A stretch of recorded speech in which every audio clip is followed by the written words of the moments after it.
Wake up, gamers, because you're listening to Big Thing Dimension with KZ Excellent, I'm optimistic about things. Dan and Bob Video Games, You see that mountain? You can fuck another man on that mountain. and Mr. Feel Lords of Shadow is a bad game. here on GigaBoots. Hey everybody, how's it going? It is July 29th, 2019. We got everyone here this time. Hey Bob. Hey, Dan. Hey KZ Excellent. Hey. And of course we got Mr. Feel. And what you guys don't know is that Mr. Feel has changed his setup so he's no longer Cyrax from Mortal Kombat 3 screaming into our ears for the entire podcast. Like what happened during E3. Yeah, I'm no longer Cyber Sub-Zero where I get killed by Sindel backhanding me lightly. Meanwhile, Rocketta's like, I wish that was me. I appreciate that now we don't have unnecessary sounds on the podcast. Yeah. Yes, me, Yeah, I was me gonna, too. I would have bought a bottled Coke and then used the bottle opener to open it into the microphone for the bit, but unfortunately I forgot coming home from the gym. Ah, that's It tragic. wasn't a planned bit, but then I realized, oh no, it's closed. Oh no. KZ, stop! He can't. That's what he just told you. You know what was nice?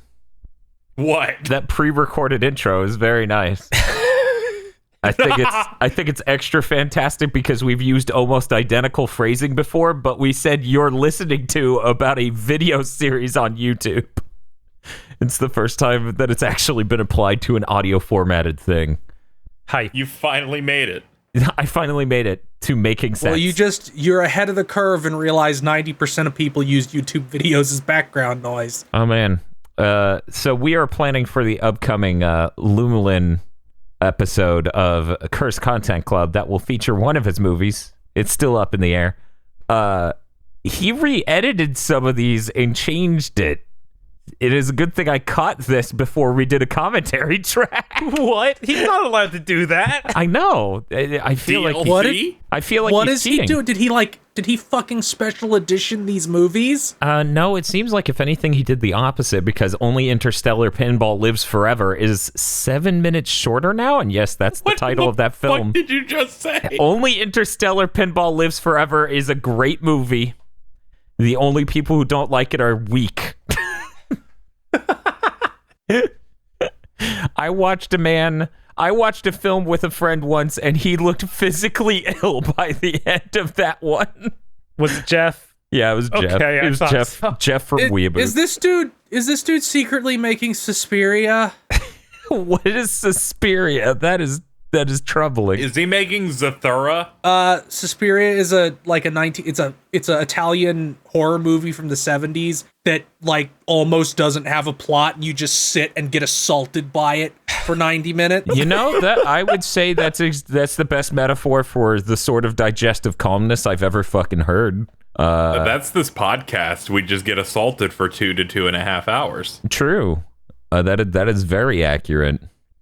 Man, we have a disgusting amount of games to talk about this week. I guess I'll go first because I played games this week. Whoa. I love when you play video games. And not the sense of this fucking tech is playing games with me. Right, exactly. Not like that. No, like actual video games meant for enjoyment. Not why is this thing broken today? Oh man, that should be a podcast series. Every episode is just me talking about a new thing that broke. Hello and welcome to Why Did This Shit Break? Episode 37. It was the easiest podcast to fill. And the best part is But then there's technical problems making it, so then you have to make an episode on the show itself. No, I have to make an episode on an iPhone in a library.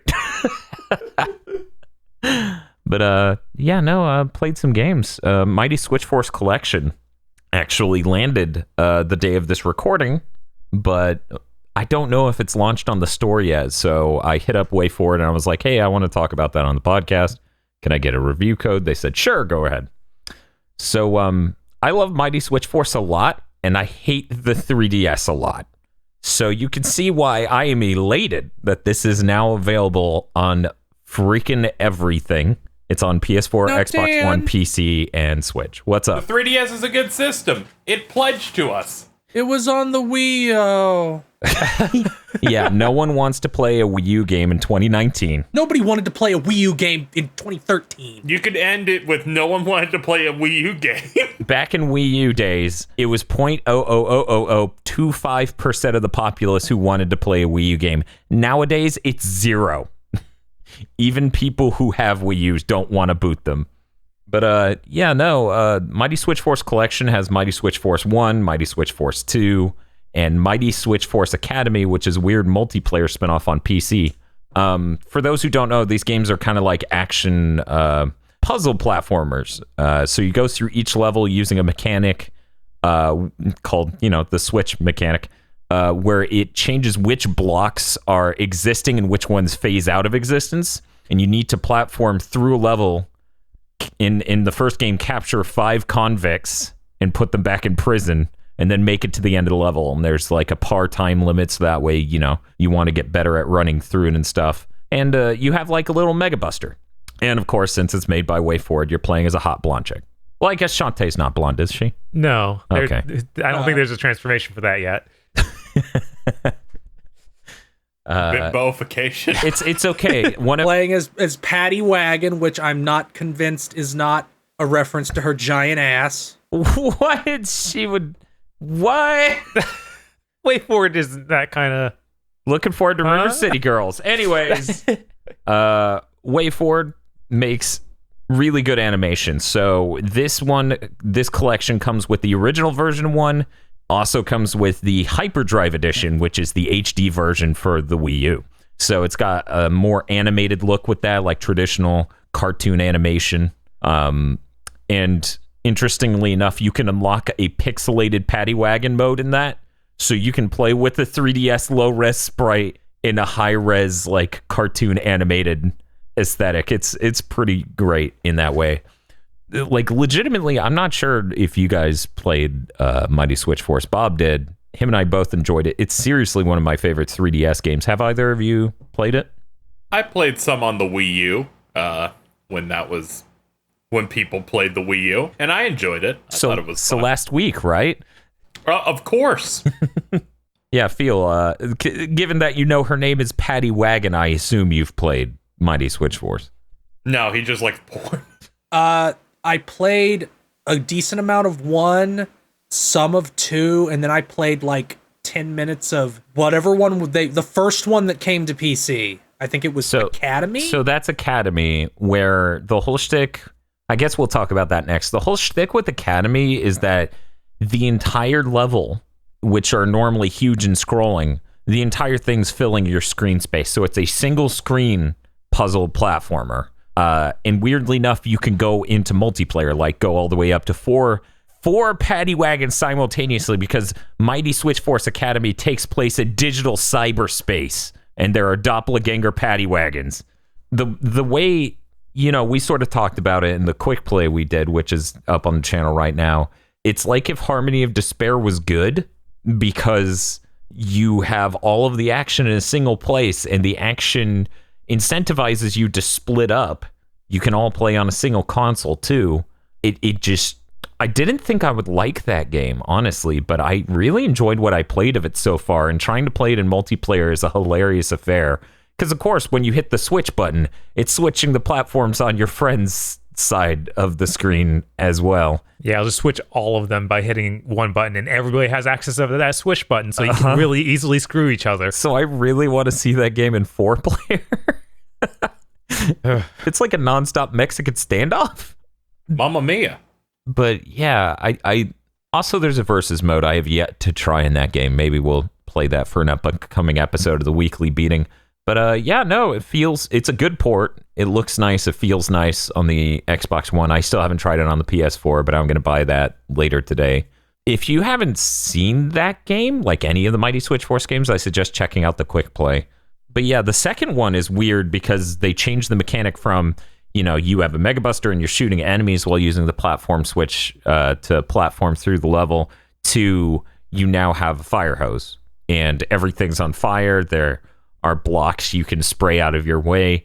I feel like that game starts to hit its stride by about 4-ish levels in when they start working in interesting ways for your water to work in the environment. Like your water can go through certain things. There are pipes you can shoot it into. I feel like that's interesting and open it up a lot. I also ended up liking that one more than I thought I would because I tried that back in the day and it didn't really stick with me. But as I said, by like, 4th or 5th level, I feel like it improves substantially. But yeah, I think $20 for that collection is actually a really solid price, which is why I'm going to be buying it again on the PS4 just so I can hopefully get a platinum. Watch, it's going to be like 10 trophies for 4 games. That'd be rough. That sounds pretty Sony though. Yeah. But yeah, no, that game's really great. I'm so glad that thing's off of the Switch or off of the Wii U and the 3DS to just be available for people to play in general.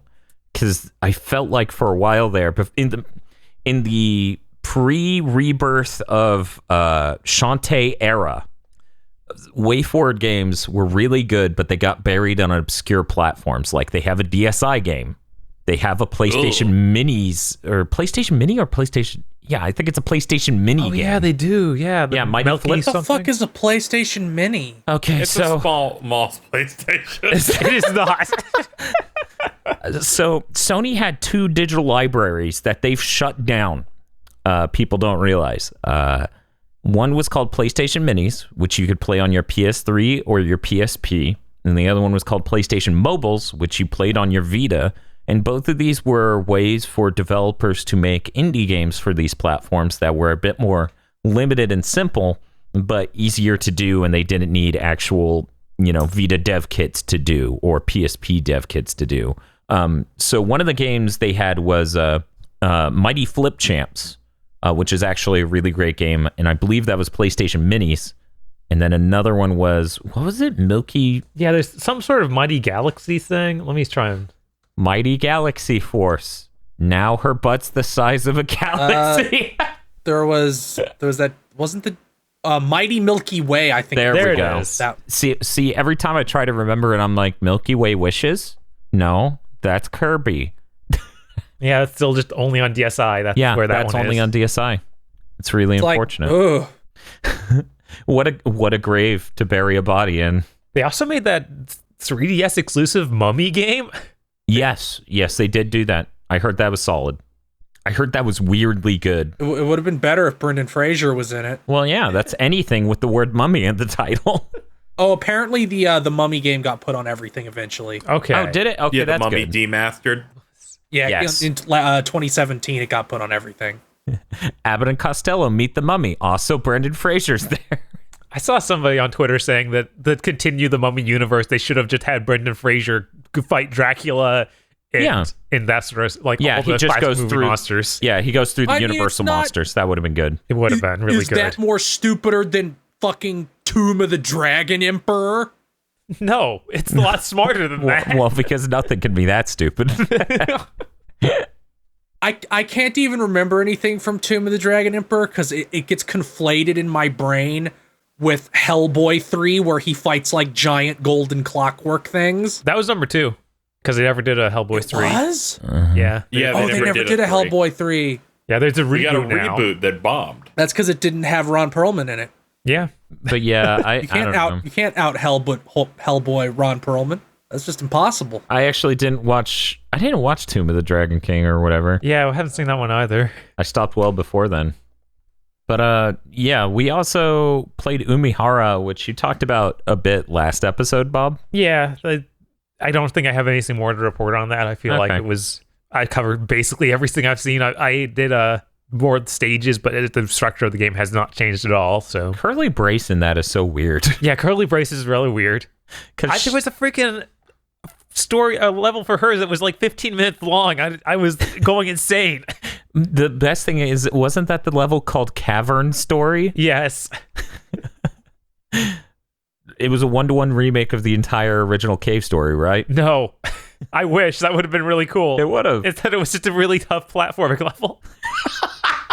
Oh no! Well, that sounds about right, actually. Yeah, Did no, you go to hell? I don't know. Yeah, did you? Basically, Oh no. I mean, I went to a cave.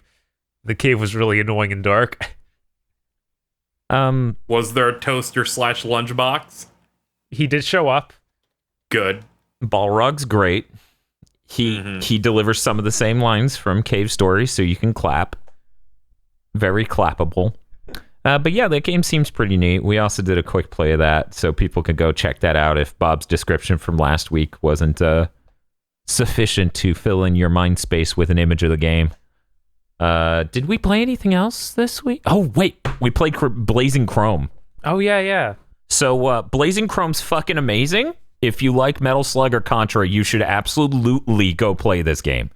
It has really good art, really fun level design, really good boss design. Boy, that dev really stepped up from Oniken, which I didn't think was that great, but then Odalis was good. And yeah. That's good. Yeah, I would say Oniken was like a 5 out of 10. Odalis was like somewhere around an 8. Oniken makes my brain hurt because all their games are kind of like just them doing like an NES game. Right. Mm-hmm. And Oniken is obviously Ninja Gaiden. Right. But so many enemies take multiple sword swings to kill.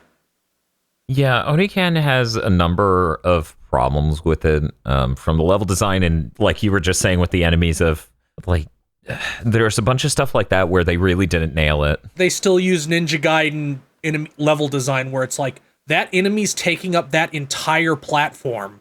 And in Ninja Gaiden, you do the jump and you hit them with the tip of your sword as you're coming down and they die and you're fine and you feel real cool, but you can't do that in Oniken because they take like 3 hits. Yeah. But yeah, they clearly have learned a lot since those days. Even if the protagonist is just Kenshiro, like unabashedly. Yeah, no, and like the protagonist of Blazing Chrome is either was it Barrios?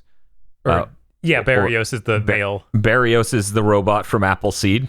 Sorry if I'm ruining it. I haven't watched that film in forever. I like fruit. And or the chick from Appleseed, which is either literally the chick from Appleseed or Sarah Connor from Terminator, depending on the shot. It's pretty great. But yeah, no, the thing's chocked with a fistful of fucking references. Like you can tell Mega Man X4 not only influenced their workflow with how they made the graphics for the game, like they do 3D modeling and then they draw over it. But there's some small references there. That game just feels really good and was a ton of fun. Like, as I said before, I felt Oniken was like a 5, maybe. I consider Odalis somewhere between a 7 and an 8. This thing is literally a 10. Like, if you like, shooters like Metal Slug or Contra, if you want to play a platform action game from the days of old, this is a really solid version of that. It is really good execution. Yeah. We played it on Xbox. It's actually free with Game Pass, which was nice because I just got Game Pass. But yeah, no, it's. I think some of the tracks could be better. Like Bob, you were saying the first level you play, maybe not the best music. Yeah, I wasn't really into the music track for the first level. But the second level was real solid. I think the first level, honestly, is one of the less impressive or enjoyable ones. I think they have really neat ideas for mission segments. I'm going to say this. Don't let this scare anyone away from playing this, okay? Okay? All right. Okay. It's got jump, slide. It's got your Mega Man 8 jump, slide. That's dangerous. Yeah. No, it's dangerous to let people know that's in there. You don't slide because you're on a motorcycle, so it's somewhere between Jet Stingray's level and jump, slide. Okay, Jet Stingray's level is like fucking the acceptable version of that. Yes. And I would say this even tones it down from Jet Stingray's version because there's a lot of vertically diverse placement in Jet Stingray's level, and there isn't that much here, so that way you don't have to worry about it too much. Is it that level we played while we were doing the quick play? Or is it something else? I don't think we got a vehicle segment during the quick play. There was some motorcycle segment we did, but it was mostly just fighting off enemies, not really platforming. Then no. Okay. Because I was trying to get us to the one I'm talking about, but that's actually not in the first 4 levels. And I don't really want to spoil the game by talking about what happens towards the later part, but I really enjoyed that. There's some really good boss design stuff. There's, of course, like we're saying, they do retro aesthetic stuff. This kind of goes for somewhere between a Genesis or an arcade hardware. So there's lots of like low fidelity voice clips like you would expect in the arcade back then. There's lots of moments like that. The ending has an absolutely amazing retro moment that I will not spoil because I would feel bad for the rest of time.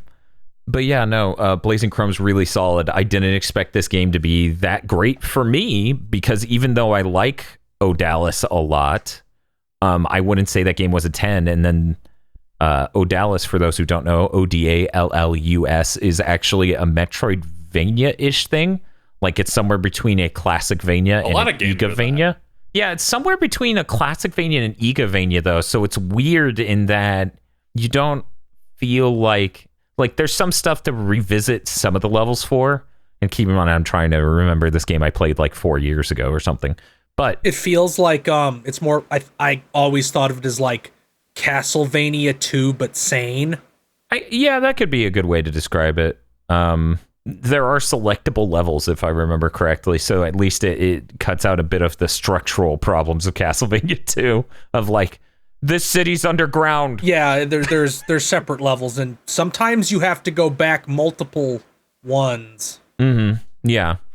So it's like the seminal classic Tales Adventure, Everybody touchstone of that. the genre. You all should have played that. The absolute classic. The absolute classic. Imagine Demon's Crest for the Super NES, but it doesn't hate you. That's Tales Adventure. What a great game Tales Adventure is. We should do... I'd say it's about a 7. You've never played it. Slightly worse than Burst Limit.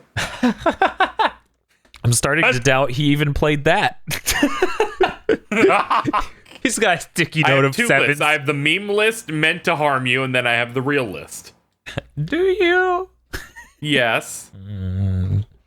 I have the doubt option floating above my head. If there's one thing I associate with my brand, is integrity. He couldn't even say it without snickering. When I think of KZ's brand, I think bravery. Yeah. I love anytime... See, even Bob agrees. I love anytime we dig references into upcoming content. It's really good. Anyway. Oops, I forgot. That comes out Thursday. They can find out then. Anyway. But yeah, I think that's all the games we've been talking about, or that we've played this week. I think, right, Bob? I played one other, but you didn't. What did you play, Bob? I played the Oninaki demo that came out. Ah, cool. Hey, I Phil, played what that did you too. have for dinner? Let's talk about something else and not let Bob talk about this. He's not allowed. No, Bob, you know what? Bob, did you enjoy that incredible resolution to the very first thing in the game? That whole game needs to just go in the dumpster. Oh no! Yep, Bob is absolutely right. I was gonna go on a tangent how, like, they out-Inti created Inti Creates. They have a very Inti Creates energy over at Tokyo RPG Factory, the developer owned by Square Enix. Bob, I'm gonna need you right now. How does this open? How does this demo open? Set the stage for me, someone who didn't play it. I'll let Phil, because I was half paying attention, and even what I was seeing, I was just like, no, I need to forget. If you watch the trailers, Yeah, your game looks raw. character is a keeper. That means their job is to help souls pass on so they don't stay and become monsters, basically. It's like Final Fantasy X again, because Tokyo RPG Factory can only make Final Fantasy X over and over and over and over again. That's a cool game.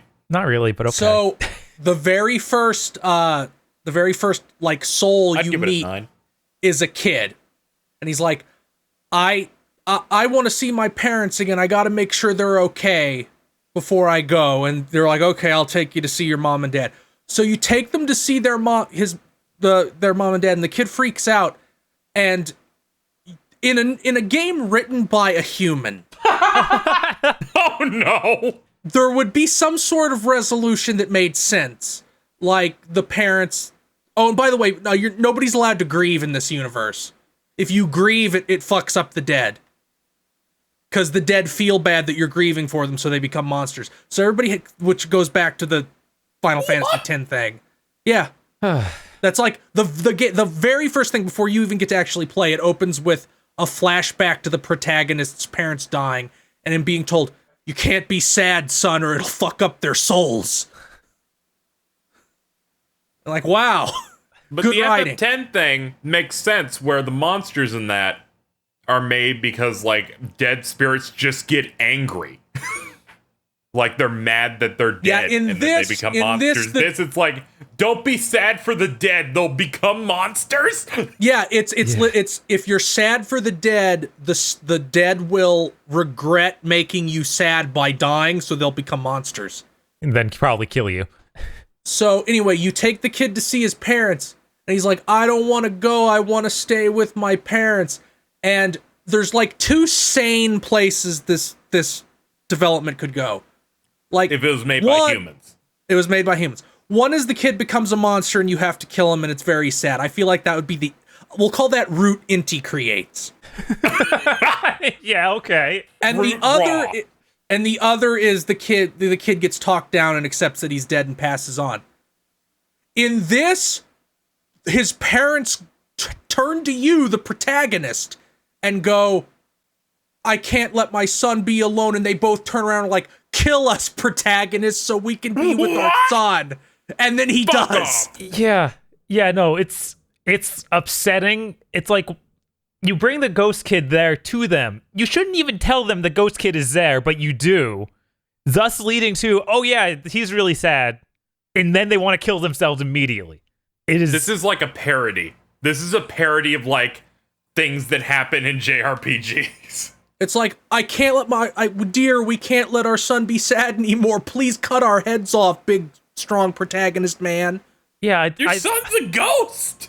I was skimming it and was like, I have to have missed something. This is insane. No. It just developed so quickly. Did you talk to NPCs around that city area, Bob, right after? No, I just gave up. Because the writing it's like, one of them is like, "Yeah, my mom is getting pretty old. I'm thinking about calling the church and having her put down because they give you a fucking cash bonus for doing that. God, I did read that one. On. Oh man, this game. Their writers need to be stopped. And the very next thing in the demo is, go to this place where people committed mass suicide. Once again for a child. You're helping a child's soul pass on, because you have to find out whether or not the cult leader killed himself with you. Yeah, I didn't make it that far. I got the mission to go do that, and I was like, no, man. I had to get to the end. You had to know. I played the gameplay is also just bad. Like it's not good. It's the lowest tier. I saw a action couple RPG. of clips. It looked really slow. It is really slow. It's annoyingly slow. And your specials beyond your just normal combo are on cooldowns, which is bad because the cooldowns are too slow. So half the time you don't have something to end your combos with. Like you can't do a combo and then a special move most of the time because they're on cooldown. I think an MP system would have just been better. Yeah, I think that combat came out much worse than I anticipated because at the point it's at, you shouldn't have made the game. Yeah, it takes like forever to even switch weapons. They make weapon switching like a part of the combat, and it's like awful. The weapon switching system is insane. Yeah, hold the analog stick in the direction of the weapon. What, do you have to kill a baby to get it? Like, what happened? You have to hold the right stick in a specific direction, which I don't know why. Like, just if you just tapped the right stick in a direction, that would be sane. Right. That's not what it is. You have to hold it and hold it for a little bit for it to register that you're selecting something, then click the stick in. Yeah. It's insane. It is really finicky and slow and bad. These are all adjectives I want in my action RPG. Oh, Bob, by the way, you didn't do the second dungeon. All the enemies in the second dungeon are enemies from that first chunk of the game, but a different color. Cool. Great. Exactly what I wanted.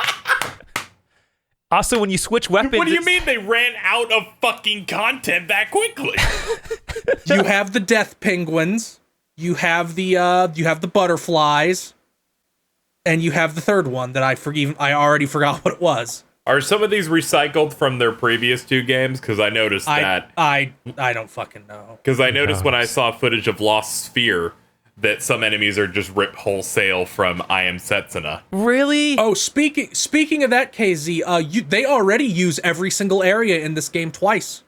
Are you talking about the way that you can shift reality or something else? Yeah, you have a button to switch between planes. And you have to switch between them to do things, but it usually involves traversing the exact same environment with the exact same enemies. There's no difference between enemies between the 2 dimensions. Oh yeah, there's one difference between them, Phil. When you're in the other dimension, they all kill you in like one hit. Okay, that's you have to find. So the sicko mode dimension. Parts of the other here's the thing. Parts of the other dimension are like under a veil, and if you're in the veiled part, you die in one hit. So you have to switch back to the normal dimension and find a big enemy that's covered in like miasma and kill him, and he drops a cloud, and if you stand in the cloud and switch, it opens more of the other dimension to be clear, and then it's just normal combat again. Listening to you describe this is making me transcend planes. I can't believe this has managed to be their worst. I can't either. Like, their third game out. I am shocked because throughout the years, I've wanted them to make like a good game. You know, I've wanted to believe in them. Like, you know, small team. You know, trying to make something, and I'm like, all right, eventually, they're gonna crack the nut, and they're gonna make something, and now I'm hearing that they've made their worst one yet. I'm like, no! These guys definitely backward. Also, by the way, the end of this demo is the protagonist chasing after a mysterious young girl, and then getting attacked by a dude in a hood and a mask. Exciting. Yeah, these Tokyo RPG Factory games, I feel like this is the most disappointing arc in modern game development, because when they were founded, I was hopeful.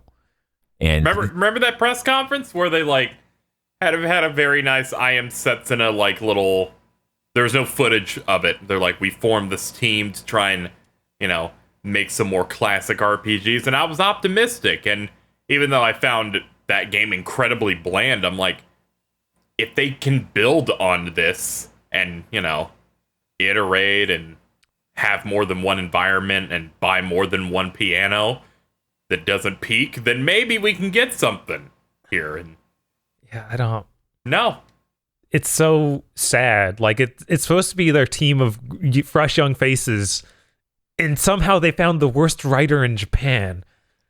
I don't know how they did it. Imagine Inti Creates fired one of their writers and then they jumped onto this company. Even discounting the writing, these games have no ambition. Yeah. Like, Factory is the right name for this studio. Their shit feels mass-produced. See, and that's the thing. I don't think that was intentional. Right. Is that the fault of the people making it, or is Square not giving them enough budget and like tools to make anything great? I mean, budget. I don't think that budget would make this bad writing or them just repeatedly reusing elements of Final Fantasy X. I mean, yeah, that. I just meant in stuff like the action combat and switching weapons feeling terrible. I have to wonder if they were made to, or this had to be an action game, or if that's what they wanted to do with it. Because they keep switching genres, because Lost Sphere wasn't like Chrono Trigger. It was a traditional turn-based game. And now this is an action RPG. It feels like they're just throwing shit at the wall and hoping something sticks. Right. Like to me, it just felt like they're trying to hit every classic Square idea, like Chrono Trigger, now traditional Final Fantasy, now mana. Yeah, what if we made the worst version of every one of these games? Oh, it is so much worse than any mana game. So here's the thing I told Bob, and I think it's amazing when people think about this. The amount of time between Tokyo RPG being founded and the release date of this game, Oninaki, is more than the amount of time from the invention of the modern RPG back in 1986 to fucking Secret of Mana, or at least it's close. And somehow Secret of Mana feels more solid than this game. How in the fuck could they not manage in that amount of time to not make because Secret of Mana isn't perfect, it's rough in a lot of ways. I love that game. It was actually my first video game, but it was rough in a lot of ways. How the fuck can't they beat it? What, this many years later? Yeah, like that bad remake of Secret of Mana is better than this. Oh God, yes. Oh my God. That's the most pathetic thing I never played that. I wondered. That is depressing to hear. Oh yeah, no. Yeah, that's way better than this. That bad remake of the Legend of Mana. Sword of Mana. Sword of Mana. The original Nier has better combat than this. Oh, I don't doubt it. Yeah. I don't doubt it. But yeah, Sword of Mana, that remake they did was better than this. God. If you took all the weird bullet hell shit out of the original Nier and the jump, because you don't have a fucking jump in this. It's a you get a jump button if you switch to the spear. You have never turned me off to a game easier than just saying it's like Nier but worse. You do? Yeah. Does it change your dash to a jump? Yeah, the spear changes your dash into a jump, which it's completely useless. Why would it? It's trash. But that's how you but that's how you dodge. You don't get to dodge using the spear. How do you dodge without the dash? You're gonna have to play the demo again. You have your special attack. I never used the spear. I switched to the spear because they're like, oh, this spear will be really good for this boss. And I'm like, wow, I'm eating shit. This weapon fucking sucks. And then I switched back to the sword. Yeah. That's the experience. But I set it out and I was like, I'm going to make this work. But they take away your dodge button. So I didn't make it work. This is the third game. Also because their writing is so great, in the skill trees for your weapons, you can unlock paragraphs upon paragraphs of text to read in a menu in the skill tree. It's nodes in the skill tree. They're free, granted, so you don't have to spend experience to get the pages upon pages of text, but they're still in the progression. Is that what that is? I figured to show you like a video or something. That's insane. It's like the weapons stories in Drakengard. Your weapons in this are spirits, KZ, so which by the way is another thing I'm pretty sure they stole from a relatively modern recent anime, but let's not get into that.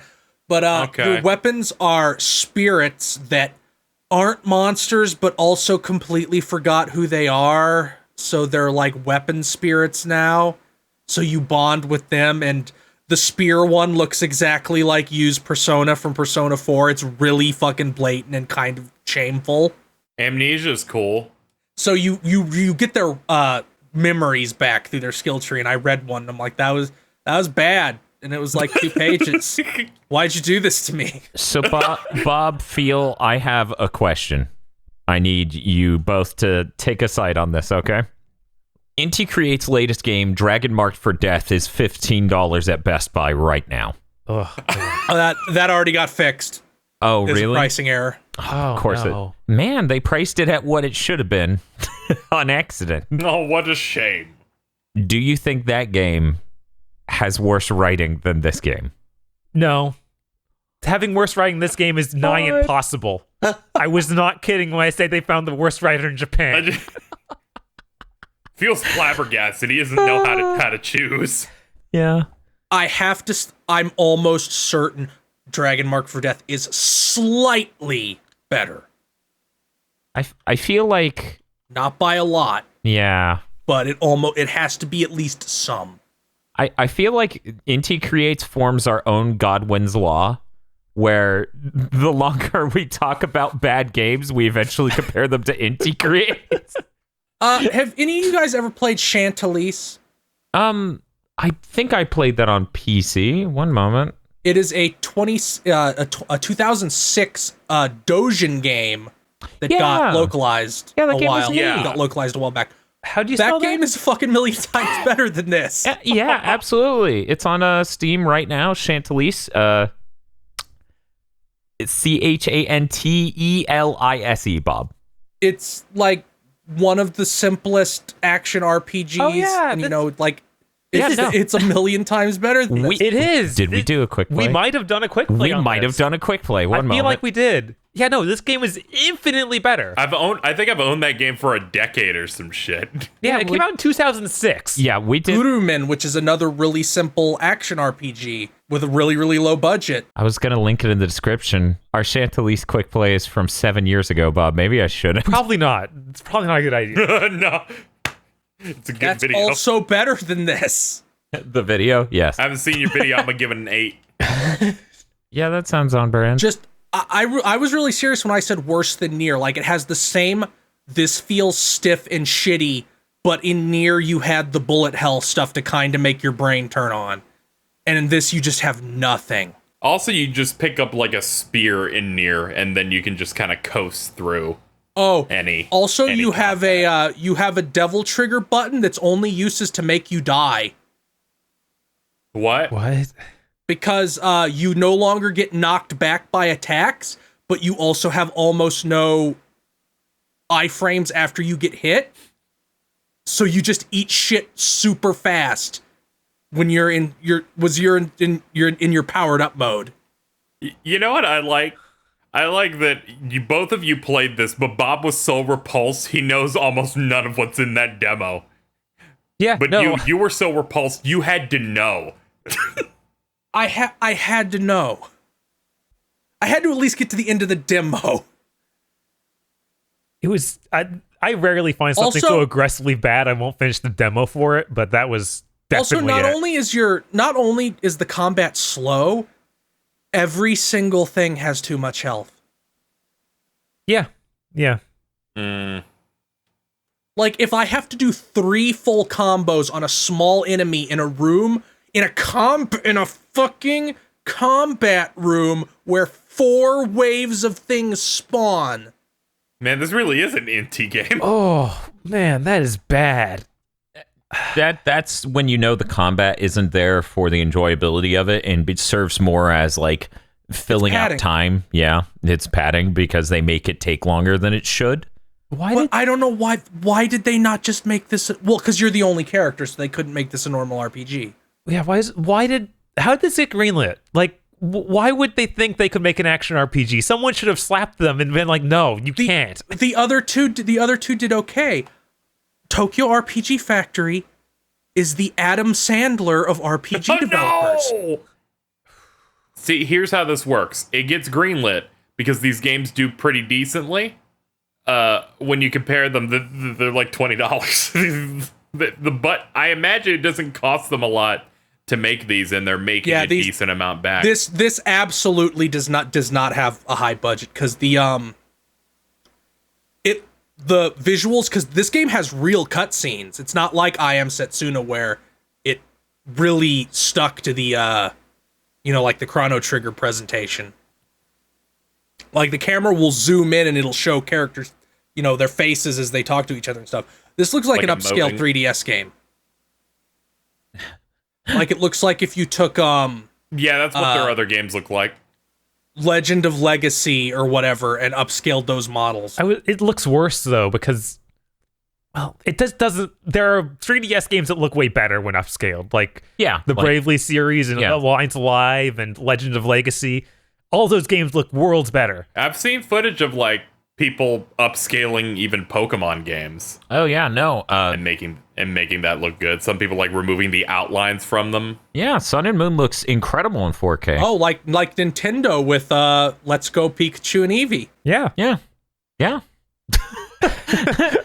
It looks good. I imagine Tokyo RPG Factory was in a good place also because they just straight up ported I Am Setsuna to the Switch on launch day. Yeah, they did. And it was like, wasn't it physical? Yes. It was physical somewhere. Also, it was like $50. I think it was $50 on Switch or some absurd amount. Yes. You buy that and open the case and there's just a fucking L on that cartridge. Yeah, that and Street Fighter. Ugh. Lots of people cashing in at launch. Yeah. Launch has become a time to scam people. I'm looking forward to the Xbox 2 and PS5 launch. Street Fighter 2, $40. Yeah. See, those the scamming potential of those is going to be lower because they're going to have backwards compatibility. You're not wrong, but I still think like, oh, we're going to scam the shit out of those fucking people at launch, and then Rockstar will be like, day one compatibility patch for Grand Theft Auto 5, and they're all going to be like, fuck. Yeah, but there's always the appeal of like, oh, we remastered the game for 4K, you know, instead of it runs. We added some exclusive new content, just like how Borderlands 2 added that DLC thing. It's real good. We added some content about me beating our contractors. And made it canon to the video game. They added a whole mission about what good friends I am with Jeffrey Epstein. So, Oninaki sounds great. We should move on. You should definitely play the demo, everyone out there. Experience like our the pain. Oninaki needs to be a part of the title here. The Adam Sandler video games. Yeah. RPGs, specifically. Also, one last thing on it. No. They also are super cheap, and then Yes. it has a actual Japanese dub for very, very few lines. Like they'll have the intro is actually dubbed over in Japanese, and then they'll just say like individual words for whole sentences to each other. There's the cutscenes. The cutscenes later on seem like they're fully dubbed. So wait, are you saying like you're saying it goes from fully voiced to just saying like one word for every paragraph? Right. Isn't that like Shantae at that point? A little bit, yeah. Okay. But it's definitely like it's clearly not very expensive for them. Right. Yeah. I mean, that's why Shantae does it. Right. It's expensive. Yeah. So I don't know. I thought Shantae's approach was fine. Right. I have a theory, if you'll allow me, about this game, about all Tokyo RPG Factory games. One moment. Do I need to cross my arms or can I just calmly observe? No. This is don't worry. This is a very important theory. So I'll get my hat. Let's roll it back to 2015. Final Fantasy VII Remake is announced. It's real exciting. Square has that big press conference. They reveal Tokyo RPG Factory. They show off the new Nier.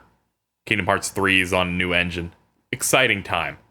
But you see, with Tokyo RPG Factory, these games weren't made now. They weren't made then. You see, the CEO of Square Enix, Yosuke Matsuda, was able to discover a machine to travel across the various multiverses through time. And he is pulling video games from another universe that were made in 1996 because they look like they were games that came out in 1996 are better than this. See, yeah, that's they look the better problem. and play better and sound better. That was 1996 was the height. This is from a bad universe. No, check this out, Casey. Oh, it's a we bad can universe this. where Eternal Eyes was one of the best RPGs on the PlayStation 1. This is a universe where all the games are bad, and he's just pulling games. A universe where Unity is the standard engine. So here's. Oh no! Yes. This is the universe Mighty Number 9 came from. So here's what I was thinking. He travels to these other universes, these other dimensions, and he's getting to play these games, right? The problem is, only he can travel between the dimensions. So he plays the games in the other dimension, and then they crudely remake it based on his words and memories in 9 months. Yeah, you won't believe this shit. Kingdom Hearts in that dimension's based on DreamWorks. You're all banned from using the S word. No one gets to utter his name. So, Bob, have you played any other games? Bob, have you? I don't think so. I've been too destroyed by Oninaki. No, you said you had only played one other game. Okay. Hey, Phil, what have you been playing? I got back into Final Fantasy 14. Oh, okay. Hey, KZ, what have you been playing? So I've been playing Final Fantasy 14. Hey, Bob, are you sure you haven't played anything? No, I haven't actually at all. Final Fantasy 14, I only just went into the first expansion, Heaven's Word. Final Fantasy 14 is a really good game. I hear it has a lot of clappable moments. Not so much in the main story. That's more in the raids. I don't know. But it has a lot of good stuff. I was around Tosh for 10 minutes while she was playing, and it made a da da da da da da da da, and I was like, "You mean that thing that's in most of the games?" Well, they usually remake it a little bit more. Do you clap when you hear Mario music? Okay, if Mario Odyssey does the original Mario Bros. Theme, a little bit, but that's different. First of all, it is different. Yeah. It isn't chiptune, you are correct. You get a really I'm not very far. I'm only level 52, so I got 2 levels into the expansion. I did the first dungeon. That's a good first dungeon too. The story segments are already so much better because in the first one it was like, wow, you guys remade this whole game, but it shows that you didn't have the money to actually completely remake it. And because they were still updating 1.0 while making 2.0 for a while. Ugh. Yeah, so it was because they don't want to drop the player base off completely, so they're like, we need to update 1.0 until its story can reach the point that we're doing for 2.0. And also they were just fixing problems they were going to eliminate entirely in the remake anyway. Also, it was bad. Maybe the best Final Fantasy story, possibly. It's up there. It has a very good narrative hook when you jump to the first expansion.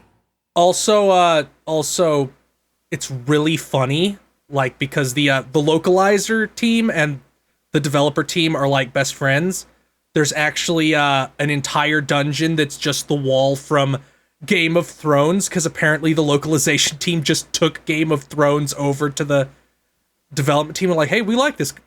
They introduced the show to the development team like through friendship. So there's an entire dungeon that's just the wall from Game of Thrones, which led it to it having a really funny localization too.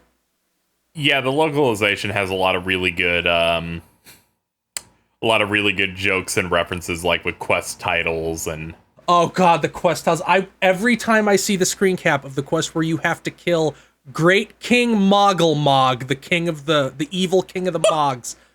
The name of the quest is "You have selected regicide."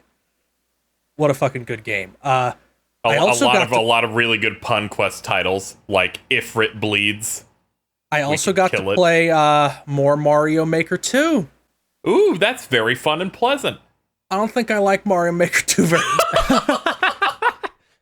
Would you say it's not very fun or pleasant? A bunch of fun and exciting levels appear. If I only played the most popular levels, but I go into the endless challenge, which is akin to like, here, just shoot yourself in the leg a couple times. You know, we had a friend who moved away.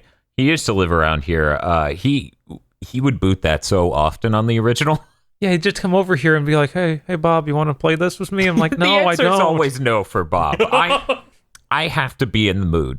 You indulged him because you're a fool. No, sometimes I might want to check it out. Bob never is in that state. Please look forward to our next We Play Your Mario Maker 2 levels. I tried to enjoy that so much. I just could not. That's it. It is so bad. I'm looking forward to your pre-recorded videos. Mm-hmm. They're real and everything. Yeah, definitely real. I guess I should send your levels live then. Not let those sit in that form and then eventually get delisted like the Smash levels that are getting deleted off of Nintendo servers. KZ has a soul. I do. So his levels aren't going to be you're small Mario. Go through this hellscape of instant death traps and fight 2 bosses. No checkpoints. Yeah, no, I don't hate Mario Maker 2. It's more of a thing of, if you were to ask me right now when we're getting the pre-recorded episodes off of the ground and when we're doing another live episode, I literally don't know what to tell you. Other than at some point. Like, when I decide my life is going too well. His life is going great. It's almost August. Exciting times. Okay, ignoring that. But yeah, just we had a lot of quick plays we wanted to do this week. We don't often get to do that. I still have to do the OSSC First Frame Meister video, so I really have no idea when we're going back to that. But hopefully soon. But that's all I played. I played some Mario Maker 2. Mario Maker 2 doesn't feel right. Like I'm gonna do a button to pixel. That thing just does not feel good. And as much as I don't like how the original Super Mario World feels compared to, say, Sonic, it does feel weird. It feels worse than that, and I'm positive of it. So we're gonna do a button to pixel on it. I'm gonna figure it out. But you said that's all you played? Yeah, that's all I played. Oh, that's all the things everyone played. Thank you for listening to this episode of Big Think Dimension. What are you talking about? You haven't even picked me. What? No, you only played 14, right? No, I said I played 14 as a joke to force you to segue to feel. Yeah. Yeah, he didn't even actually. Oh, I heard. He made it up. It's fiction. It was fiction. I made it up. KZ bluffed about something on a podcast? That seems unlikely.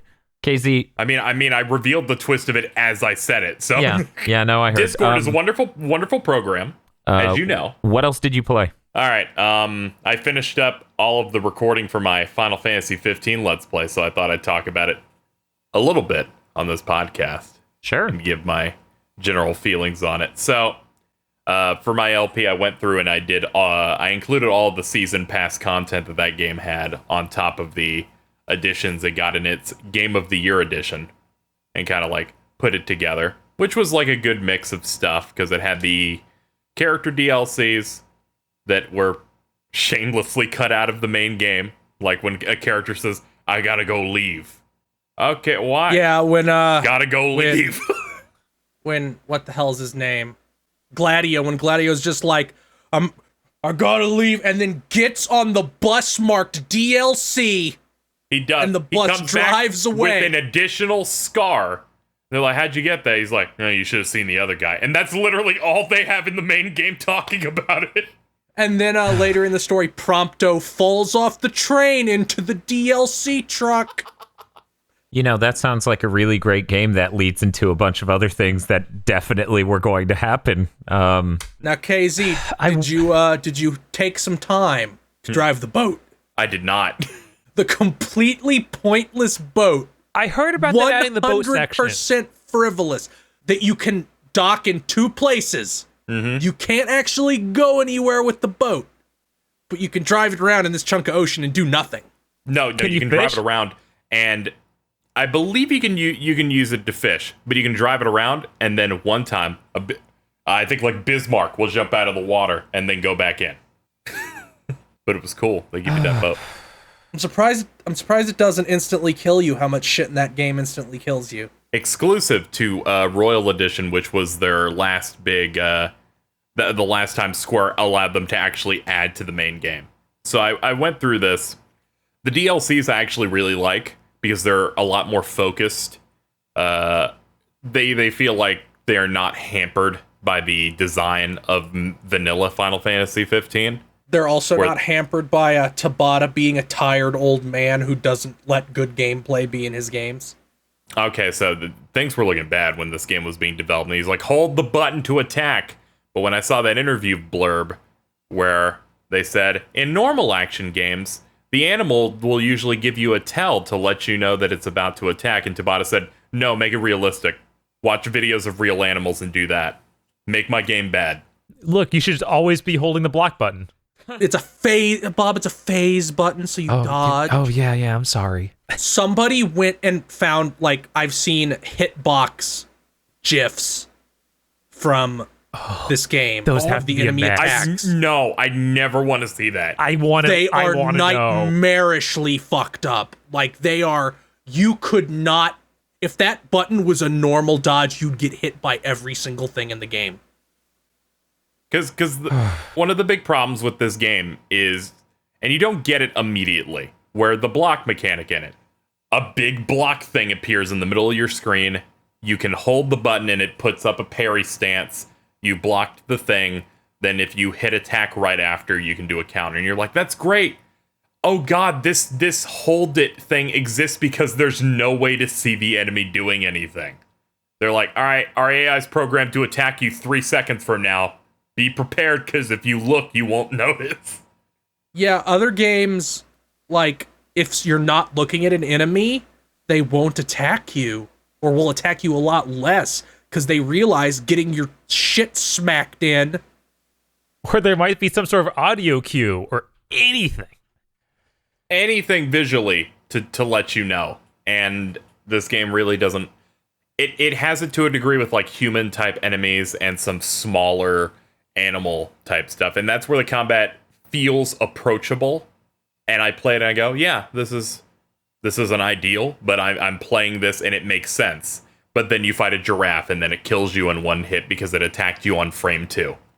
And you don't understand exactly what you were hit by. But that's okay, but you're KZ, healing right now. Because there's no punishment for death. You just walk around tired for a little bit. You're right, but if you take too long to heal up, your second health bar will lower. So you'll permanently be set at like 60% HP because you didn't heal fast enough. But it doesn't matter if you bought an elixir, you can go into an area 30 levels above what you're at and still win. Yep. Maybe you'll just use one of the summons you collected throughout the game that you have no control over. They will just randomly say, "Hey, we can help you now." And Also, then you win. you get that you get the nice instant win suits as free DLC that you just put them on and you're invincible for 30 minutes. I didn't use those because I think they look lame because they were originally going to be Power Rangers armor, but then Haim Saban said, "I'll sue you." Like, he threatened to sue, so they had to make them boring black and gray. Haim Saban is a lunatic. He is. I don't know why you're a fan of him. It's really weird. I went through the whole game. I did the back like half of the game over the past week and a half, and I really enjoy some of the bigger story stuff. And the DLC, I think, really contributes to making the experience of going through everything a lot better because the stuff just is stronger. The gameplay on every character is better. There's no fucking stamina meter for running around with any of the other characters. Even the open world stuff Episode Prompto has is decent. And there's like a reason. Oh, I forgot that fucking stamina meter. Yeah, you'll get tired. But it doesn't mean with the other characters because it doesn't matter.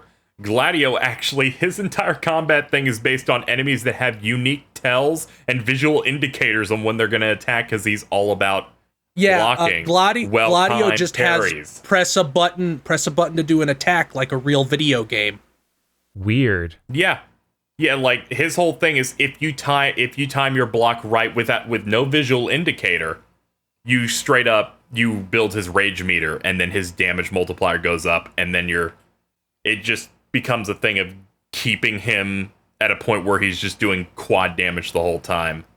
And then they give you a super boss at the end that you can fight, and all that's really good. I enjoy the major story moments of 15, but it has a major problem of that the entire time I played all of these, they broke in some way, and it's really, really sad.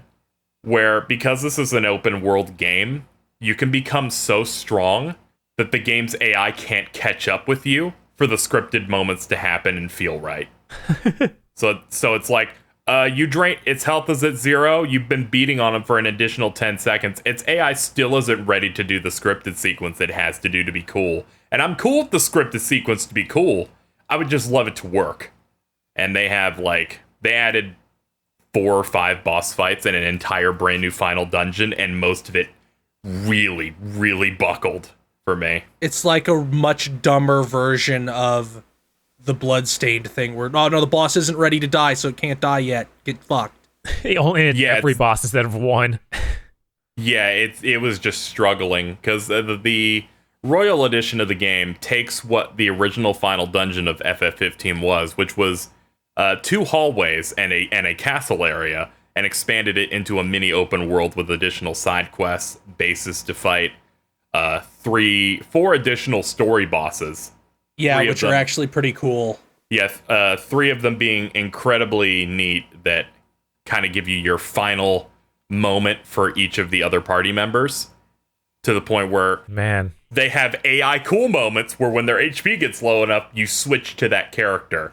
And because their combat is best suited to taking out the quirk for that enemy. And all that's really neat. They do some really neat stuff here. But if you're higher level than what they want, which is what's going to happen to anyone who plays an open world game that isn't ignoring every other thing, it just breaks. It breaks and it doesn't feel as satisfying. It just... That's weird. I remember this when shouldn't have been an open world game. And I never, ever want them to do an open world game again. When I got to that the first time, like in my initial playthrough, things in that town just wrecked me. Like instant kill when they looked at me. Yeah. So like when you reach that final area, and they expanded on it. Like you go into the building where the final boss is, and they just added 3 bosses, like in a row that are like big, epic, somewhat set pieces and stuff. And they work to a degree, but if you're too high level, it breaks. Because if you do quests, you'll be like me and end up at like level 70 plus, and the recommended level to beat the final boss is 40. And that's not gonna... I'm overpowered, but it's not fun, because the final big thing you get in the Royal Edition is you have to collect weapons throughout the game that are from the old kings from your kingdom. And if you get all 13, you get an upgraded devil trigger, because you have one where you like summon your swords and do combos, but you get a super one. And this one changes the combat to be like a real video game, where they say to do this, you have to hit circle 4 times, then triangle, but only when the visual thing is only in this small window of animation to like set up this big combo. But it does so much damage, it trivializes every fight, and you only get it in the last 5% of the game.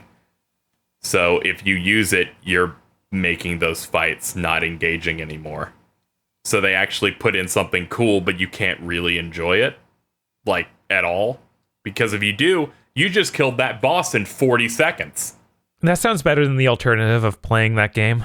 Yeah, I have bitten my tongue off by biting it for so long. Now I'm lacking a chunk of my tongue. So overall, I think like some of the emotional beats, some of the performances are really good. Yeah, I enjoyed exploring that world. I enjoyed a lot of aspects of that game, but having played through everything, way too much of it, this really middling open world at points, the side quests that are so fucking bad. There's one, collect 5 fucking frogs. Only they're across the whole open world. Search near water is what they told me. And I said, that river is the entire continent.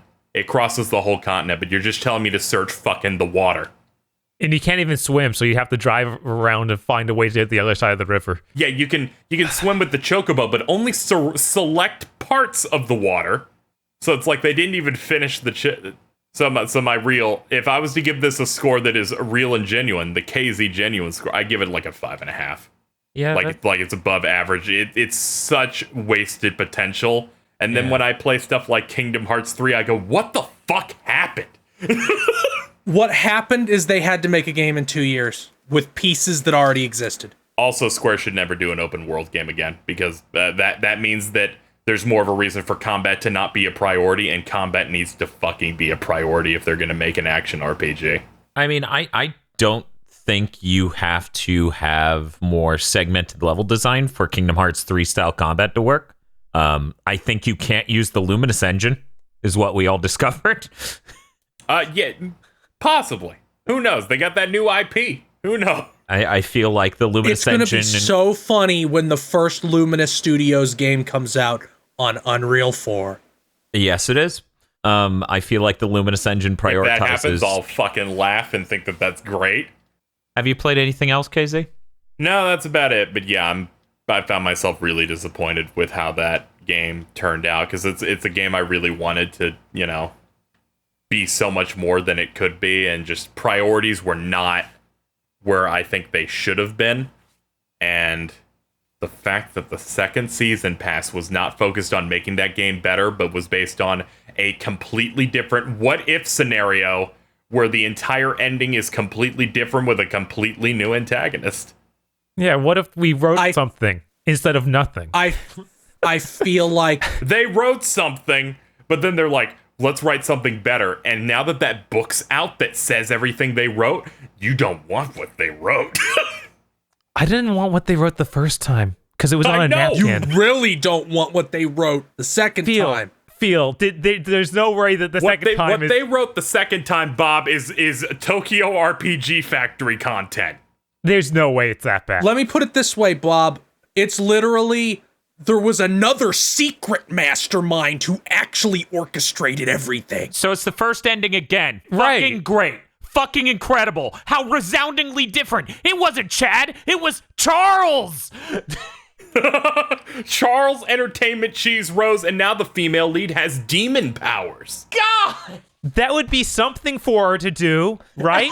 If she had a chance to have demon powers, Bob, that'd be way better. No, here's the problem. She has demon powers, and then someone grabs her wrist and she shatters. Oh, darn it. Again? That happens. She gets kidnapped in this book, I believe. I'm gonna blow my fucking brains out. Let's thank the Podlords. Podlords, thank you so much for the bread you have given us on this day, on this good podcasting day. Thank you very much for your generosity, Podlords. Amen. Such as Danny Richardson, Notgag, E. Lee Broyles.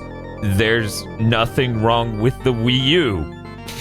The fact that this name is so high means someone renamed themselves to that month's end.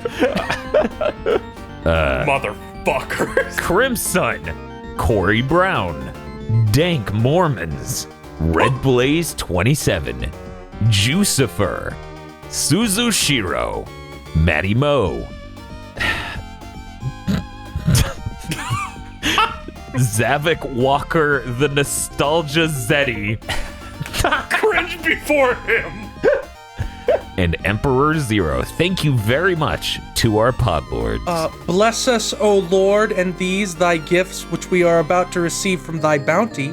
Thank you, Podlords. Blessed be thy name. Yeah, thanks, Podlords. And if you would like to become a Podlord, you can go to our Patreon at patreon.com/gbpodcast. In addition to getting your name read on every episode of Big Think Dimension, you get many other bonuses. Thank you, Podlords. Thank you, Podlords. Yeah, thanks, Podlords. Thank you. Now, before we go into news, I have to pull back the veil a little bit on how the news on this show works. Usually I make a shared Google document for us all to put news in. And when I make it is really just when I see a news story that I absolutely want to talk about on the show. So I'll be like, okay, better make it so I don't forget. This week, Dan made it. Oh, yeah. And he put it in our Discord, and I opened it like, wow, Dan actually made it. He must have a really big news story to talk about. Yeah, I was like, what does he have to talk about? Here's the one thing he put. Quote, shit on point and clickbait's shitty tweet, end quote. This isn't news! So, I would like to point out that I made a clerical error in getting this news. It's not actually by Point and Clickbait. It's by the person who runs Point and Clickbait. Tim Caldwell, a toothless illiterate who eats rocks. Oh, man, I thought I was shitting on him. Apparently I'm pulling punches in comparison. But in any case, his account is called No Thanks, Tim. I didn't even know his full name. I only know him through his work at Point and Clickbait, a Twitter account I followed for about a month before I unfollowed for reasons. But anyways, he had a really great tweet. It goes like such. Capitalism, there is a wall around these basic necessities of life, a paywall. Gamers, this is fine. Capitalism, there is a paywall around this content. Gamers, fuck you, fuck, ass, fuck off, fuck you, fuck. Now see. Okay, Tim, one, you're an idiot. One, you're a moron. We're gonna start with a nice lad. We're gonna start with a foundation of understanding you're stupid. Now from there, we're gonna build to another conclusion. 2, I know so many fucking super gamer people who are so fucking socialist. Yes, me too. 3, just because you're a fucking broken-brained reptile who has to constantly be mad at everything at all times doesn't mean it isn't possible for a person to be mad at one thing for a little bit and then later be mad at a different thing that's completely fucking unrelated to the first thing. Right. You don't have to combine your anger at the two completely unrelated things. Yeah, I mean, there's that level of this, which is fucking annoying, and it's a really diminutive way to paint people. Where it's like, oh, you're upset about this right now? What about the people starving in Africa? Like, it's that level of thought. And it's really frustrating. But there's a whole nother level of like, people have a limited scope of perspective on the world around them. When it becomes personal, that's when they care. That's what the word personal means. It means it's relative to their person. It is a part of their personhood now. So He's yeah, a person. Someone cares more Allegedly about something very concrete and relevant to them in the moment than they care about abstract economic policy, especially when they can maybe affect change with a game or something else. Whereas, yeah, good fucking luck changing capitalism. Fuck. There's so many layers on which this tweet, which got 6,200 retweets and 32,000 likes, is just idiotic. And then he immediately followed that tweet up with big kissy fingers to all the capitalist gamers in the replies to this, absolutely proving the point. His shit looked like Mad Libs. It's really something, you know. And the part where I quote retweeted it and said, ha ha ha, gamers, am I right? Got 79 likes, and then he showed up to defend his fucking site to me. Wait a second. Yeah, no, Did he own you? No. If anything, someone else, I wouldn't say own, but I guess if you're going to use the word own, I would say someone else owned him by pointing out how thin-skinned and self-absorbed he was to need to chase down quote retweets and defend the quality of the writing on his website to random people. Yeah, I'm like, the whole point of that second tweet seems like it's mocking the idea of chasing people down like that. Yes. And then he does it? Immediately does it. Yeah. He's what you call what was the first conclusion and foundation of this conversation? Right, he's dumb. It's yeah. Anyway, I feel like it reminds me of every bad, like, incendiary post someone makes in general, where they go, here's this dumb thing. And then they follow it up with, all right, so I've turned off all the replies, but I have to let you know because I'm that mad. Because I'm above all of you people who are saying I'm a fucking asshole using a broad stroke to generalize swaths of humanity that, quite frankly, I've never met because I'm a friendless fucking loser. Allegedly. Oh, I'm not speaking specific to this person. This is a symptom of humanity at large I'm talking about here. I would never say Tim whatever Caldwell. I would never say Tim Caldwell is a friendless loser. I wouldn't do that.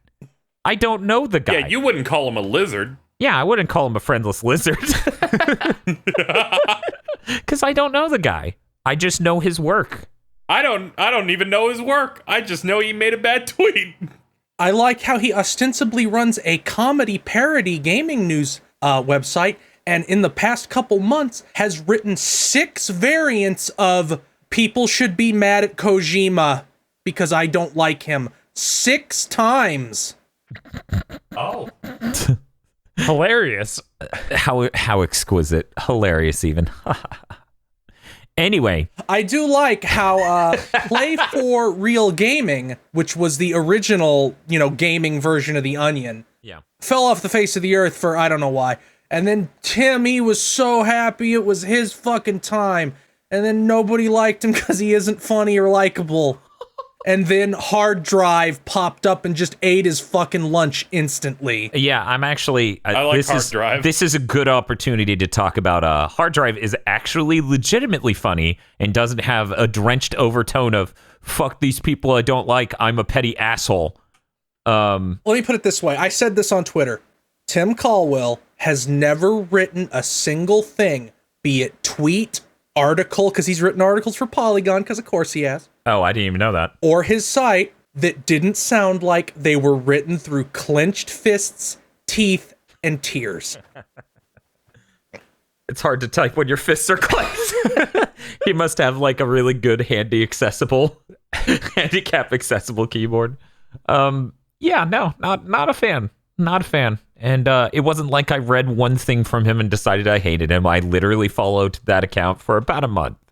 I give everything too much of a chance. Like we do on our series, giving games a chance. Bob, should we do Dragon Marked for Death? Oh, God, I don't want to.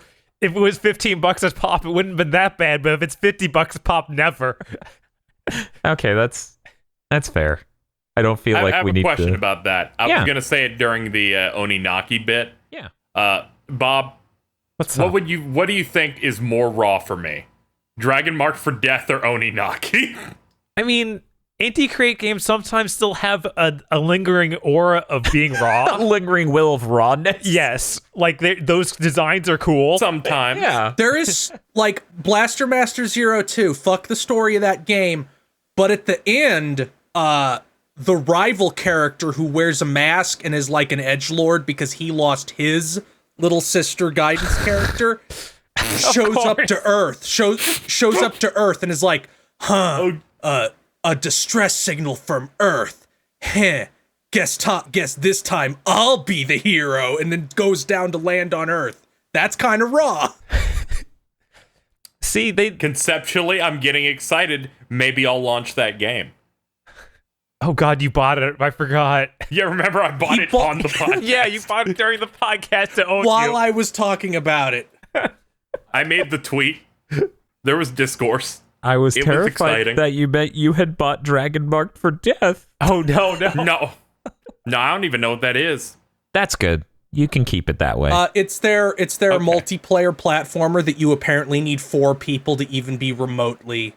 It's their MMORPG like Destiny. Yeah, it's their MMORPG like Destiny, but it's 2D. Are you trying to tell me Inti Creates has a Destiny game? I wish I weren't, but I am. Okay, that has the reverse problem for them, where the gameplay will be bad and they have too much story. Yes. It probably is that. I don't know. Haven't given it a chance yet. We should move on to the actual news. Hey, Bob, what do you have for me in the PvZ world? There is a new Plants vs. Zombies shooter coming out. It's entering closed alpha and is codenamed Picnic with the Fortnite font. Now, a lot of people don't realize I'm a huge fan of PvZ. In fact, if we hit our $2,000 goal on our Patreon, we'll do a PvZ podcast. Oh my God. Where we wrap that is correct. All of the Plants vs. Zombies game. I think I'd rather do a PvC podcast. Where we review tubing? Yes. Are those games good? Not like the original tower defense like ones, but the shooter ones. Nah. Yeah, I got one free with PlayStation Plus and never really got into it. I played it a few rounds. I was like, this isn't very fun. Yeah, I tried playing the first shooter. It was okay, kind of. It's not great.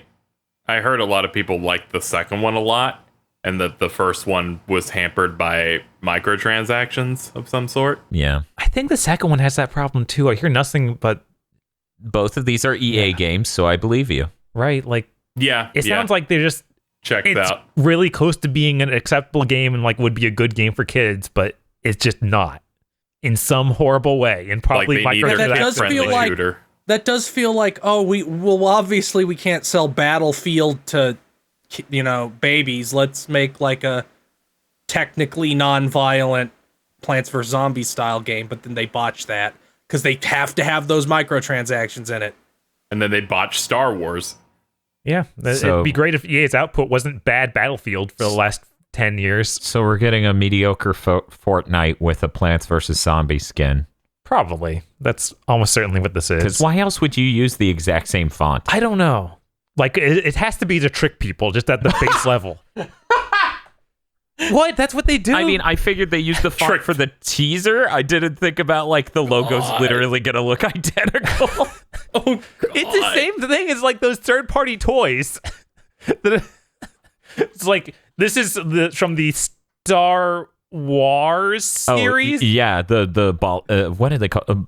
Mockbuster. Yeah. I remember as a kid getting some fake Mortal Kombat toys and being like, what is this? This isn't Mortal Kombat. I guess it's still kind of cool, but this is not Sub-Zero. It's going to be like a Chinese knockoff Fortnite, is what you're basically saying. Yeah, that's my guess. So this one's going to be called Four Nights. That's like when I saw the One Piece Chinese knockoff that's literally called Two Piece.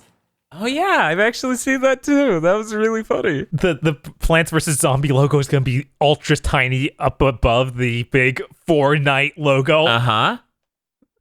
In parentheses, paraphrase. I feel like calling your battle royale game Fortnite is like you're getting sued. Yeah, no. EA's going to ride that line. Or they're just going to stumble over it drunkenly. KZ, I really don't want to talk about this Overwatch hero, but I guess we're going to do it. Okay. All right, so... this is the best lore that Blizzard has ever made for the game. Why does Sigma have no shoes? Because he's mentally ill. Ladies and gentlemen, there is a new Overwatch hero revealed. He represents the villainous group Talon. His name is Sigma. I watched his origin video, and I thought it was a relatively neat video. Like, I don't know, he's like trapped within wormholes or some shit. It's weird. Like he's... Let me explain it. So they have 3 distinctly different shots of him drawn, and they keep cutting between them with screaming and digital glitching sound effects because he's phase shifting between the 3 different states in the timeline. So the teaser video is basically a minute and a half of yelling lore at you. Yes. But in one of them, he's apparently what they call mentally ill because he doesn't have shoes. Yes. I didn't even care to read past the headline because I'm sure it's something that is better than what that headline is. Let me explain. They literally said, well, you know, and they probably use a different word. I don't know. But they basically said, well, you know, patients at mental hospitals, they don't wear shoes.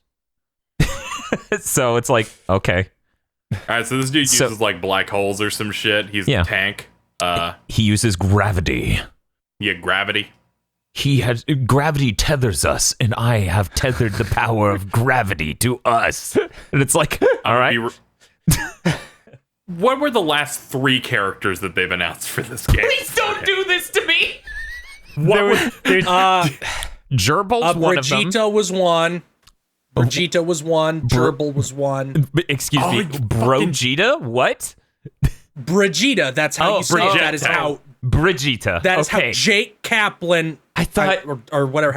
Whatever the fuck. Jeff admits he doesn't know how to say things, but I thought you were literally saying the name Vegeta with bro replacing the first syllable. I'm like, who the way I remember it is you say it Vegeta, but Brigitte. Yeah, Brigitte. That's how are he says you wearing shoes?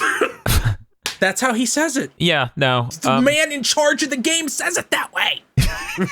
There's also that medic guy that no one talks about. No one talks about medic guy. No one talks about Gerbil. No one talks about... Well, Doomfist was the highlighter, but those are the 3 most recent. I completely forgot medic guy. Medic guy was the most recent one before this. Yeah, yeah. And then Hamster. And then so Hamster was before him. Yeah. Yeah, we had Cannonball. We have that medic guy that I've heard no one actually speak of ever. And then you've got Vegeta. These last 3 have been like the worst because I feel like Brigitte was the last one of people cared about because it had a really cool design and stuff. And all 3 of these have been like, who cares? Yeah. And then before her was Piss Lady. Wait.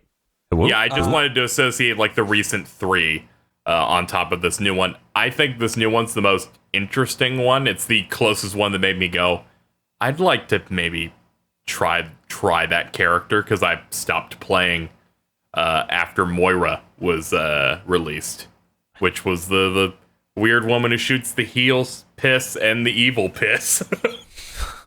I wish that we saw more of the character gameplay, which I guess is they let other YouTubers upload stuff or something like that. But all I watched were the official videos. One of which is Jeff Kaplan coming out and reading the plot for the character for like 10 minutes. Bob, I went insane. reading is overselling what he did there. Okay. It's kind of like they prepped him off screen, and then they sat him down to read on camera, and he's only remembering it as he goes. Yeah. It's really funny. Yeah, that's an Overwatch community update.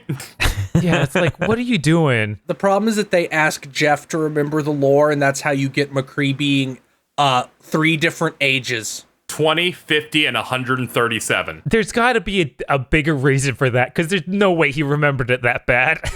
So did anyone remember Ash? What was she? Oh, no. Yeah, it was fucking Oh my cowboy god, woman. Yeah. Yeah, she's cowboy cool. lady. I haven't actually. Oh, she's great played because she her. has Bob. Yeah, she's Her got robot, Bob. Bob. And Oh, she's that's actually cool. a lot of fun to play. I actually booted it up again when she came out. Was the first one was the little girl who has the centaur robot, right? Yeah.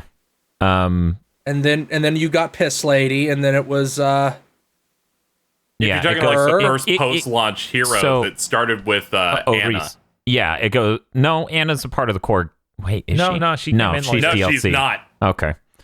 Yeah, she came out 2 months after Oh, Anna launch. was the first. Yeah, so It it was goes like Anna Sombra, Anna- Orisa, Domefist, Moira, Brigitte, Wrecking Ball, and this is when I stopped playing, okay? Ash, Baptiste, and Sigma. Baptiste, I didn't remember at all, and then I clicked on his image, and I was like, oh god, he's the one that triggered that terrible moment on Twitter where that dude was like, he looks the same. The fucking can I copy your homework thing, and it's just these are just 2 black people.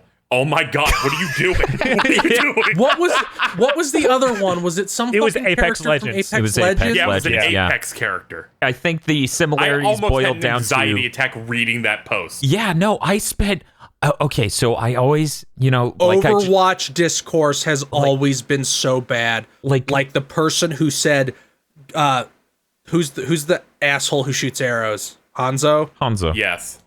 Hanzo doesn't look Japanese enough. I fixed him, and yeah. she just made his eyes slantier. God, what a nightmare. But yeah, like with the character design, like, can I borrow your homework tweet? I sat there for like 5 fucking minutes staring at it, being like, there's gotta be something deep How do here you not I'm look not at this getting. and think this might cancel me? I remember when that came up. I was driving us somewhere, and Yeah. Dan was just reading it to me. He was like, well, they're at least the same gender, right? I thought you were gonna say I fucking flew off the bridge. I was like, Bob, these things literally don't look the same at all. I think that all it boils down to is they're black. And then he's like, well, at least they're the same gender, right? And I'm like, no. And he's like, Jesus Christ. But yeah, I think it boiled down to they're black and the color blue is involved. I think that's it. Maybe. I don't. They're both medics, I guess. Oh, that's Are they? black I think medics. so. Oh man. Wow. I don't I play sure either hope- of these games. I sure stole hope my so. character. So this new character, he looks interesting. I actually like tanks in Overwatch, so it kind of got me moderately interested in maybe trying a couple of games when he's, out, because they do that PTR, like public test Realm. phase Yeah. for these heroes for like 3 weeks to make sure they're not broken, and then they release them broken anyway. So I'm Wait, looking forward to maybe giving him a try. Are you saying that there's some sort of public test server? Something Fallout's never considered? Yeah, public test servers. You see what they do? They have the PTR where, you can constantly check out the new balance things they're doing, because Overwatch is always broken, so they always there's always like a new, they're like, we're gonna rework this character 4 fucking times. Yeah. Fallout 76 should probably go for that. Maybe get like a test server in there. But yeah, I'm also interested in trying him. Like, I like playing tanks too. I like Overwatch. I just don't want to fall into the trap of playing it. Yeah, see, that's same. And I've been really good about being productive as of late, so I've made myself not care about this character, but I also want to check out this character. I put in like 1,000 hours into that game, and I like this game a lot, but I have no interest in wasting my time. Yeah, I also did a lot of Overwatch, like competitive, and a lot of hours The in only it. the only repeatable like short burst type games I'm like allowing myself at this point is like Tetris 99. That seems safe. Yeah. And I guess Smash, but I do that with friends, so I feel like it's different than me queuing alone. Yeah, while there may be a slightly similar energy to what I did with Overwatch and what we do in Smash, at least I have friends there with me with Smash. Whereas in Overwatch, it was I don't know. I don't think you're ever like truly angry when playing Smash. No, I'm not. Like, if anything, I'm Sometimes. maybe disappointed in myself. But Overwatch, just like, okay, I feel like I can't. that Yeah, the times when Dan gets robbed and goes silent for 15 seconds is default for Overwatch. I want to say Yeah, the that's not moments even he goes peeking. dead silent and starts mashing the start button is the funniest thing I've ever experienced in my life. That's basically because I can feel it. It's the noise floor of me playing Overwatch. That is the default because I could be better at Overwatch. I've never played a lot of PC shooters, and I got most of my ability to play PC shooters from playing a shitload of Overwatch. I mean, at least with Smash, you can have great moments like you taking 3 of Bob's stocks in 25 seconds and making me put that on Twitter. Okay, so great lead-in because I never would have brought this up, but Bob was playing Little Mac. Was that the time you were playing Little Mac?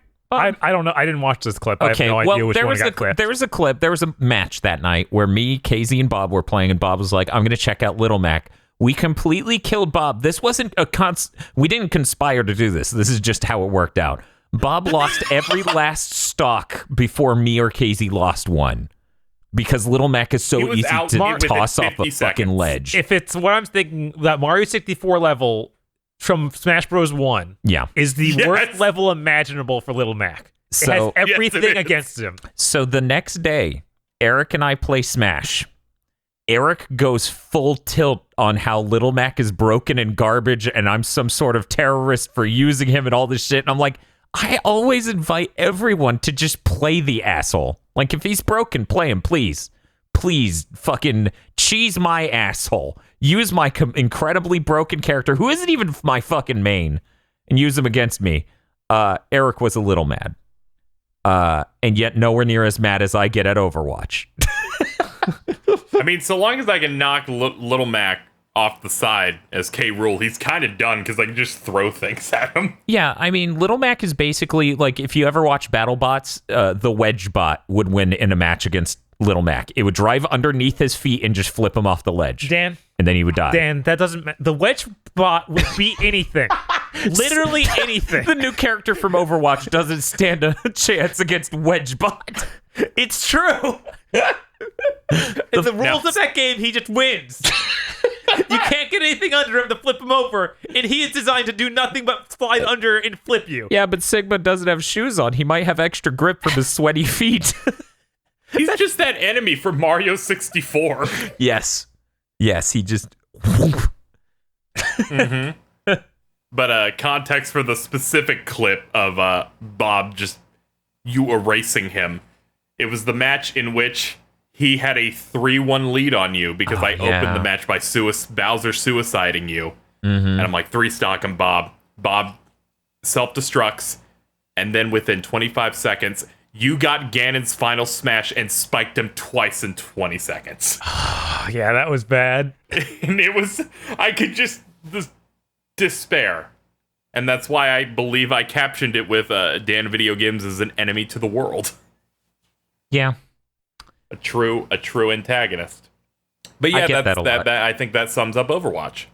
Yeah, that sums up Overwatch. That thing makes me so desperately mad. I question life choices, want to smash a keyboard, and genuinely want to make people feel bad about themselves because for whatever reason, they enter a game with 29 different characters, most of which are counterpicks to each other, and they have only learned one character!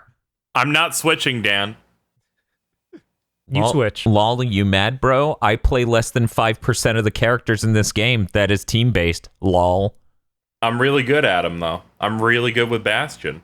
Oh, let me tell you, though, the one time somebody pulled that shit with Sombra, they're like, no, I'm really good. Guys, stop being mean. And I was like, you know what, guys? Yeah, let him fucking try. He was really good, and we won because of him. So there's an important lesson here. Yeah. Don't worry, Dan. Those people are now stuck with really long MMO-esque queues because they refuse to change off DPS. Yeah, because they now have you can like have roll queue in Overwatch now. Yep. That's what they deserve. Yeah, I wonder if it just makes all those people play on their own server. Like, there's a separate server for people like, yeah, I just want to play quick play. I will play whatever. Here you and go. then there's a server for people who's like, no. It's 6 tanks v 6 tanks again. They're all Winston. Yes. They're all going to turn the tide. I can taste my own blood. Yeah, no, this is bad. We have to move on. KZ, tell me about literally anything. Okay, so Shin Yakuza, which is the next Yakuza that's coming out with a brand new protagonist. It's going to be a PS4 game. Can it play Super Nintendo games? Mm-hmm. What? Got a press conference. Well, the Shin happening. 3DS, Dan. I'm making a good joke. No, the new 3DS was never the Shin 3DS. It was new in English 3DS, even in Japan, which is the only reason they ever 3DSu like that's the only reason they ever thought that name made sense. God. Okay, go on, KZ. I'm sorry. All right, so the new Yakuza game, like they're gonna start ramping up showing it because it's gonna be finally a new protagonist since they've retired Kiryu. And they're going to have a press conference to show it off on August 29th. So in the next episode of Big Think Dimension, there will be information about that. They've been August working on it for a good bit. That's August. No, there won't. No, there won't, KZ. This is July. I can't read, okay? You think I can read, Phil? I can't read. But yeah, that'll be next month. It'll probably be out this winter because they always come out in winter. Yeah, they just turn these things out really quick. I have to wonder if their protagonist is going to stick, or if they cannot bring Kiryu back. Okay, what if they reboot and the timeline? All the games with they won't. You saw it about Judgment was real successful, and that was a whole new guy, and that was really successful. Right, it really would just be if they screw up like the new character, like if he's just lame, nobody likes him. They'd have to do real hard. I have like a specific request for Dan. I have a pitch. It's very important. Dan now, actually walked out of the room. Oh, okay. How do you think he'll react to the pitch of, because I was wrong, we can make myself right if we skip Big Think Dimension for a month? I don't think he's going to take that. You don't think he's going to take that? I don't think he's going to want to do that. We could like do something else. I feel like Dan would entertain the idea of skipping Big Think for a month for any reason but to make you right. Okay, I know it might be a bit of a hard sell.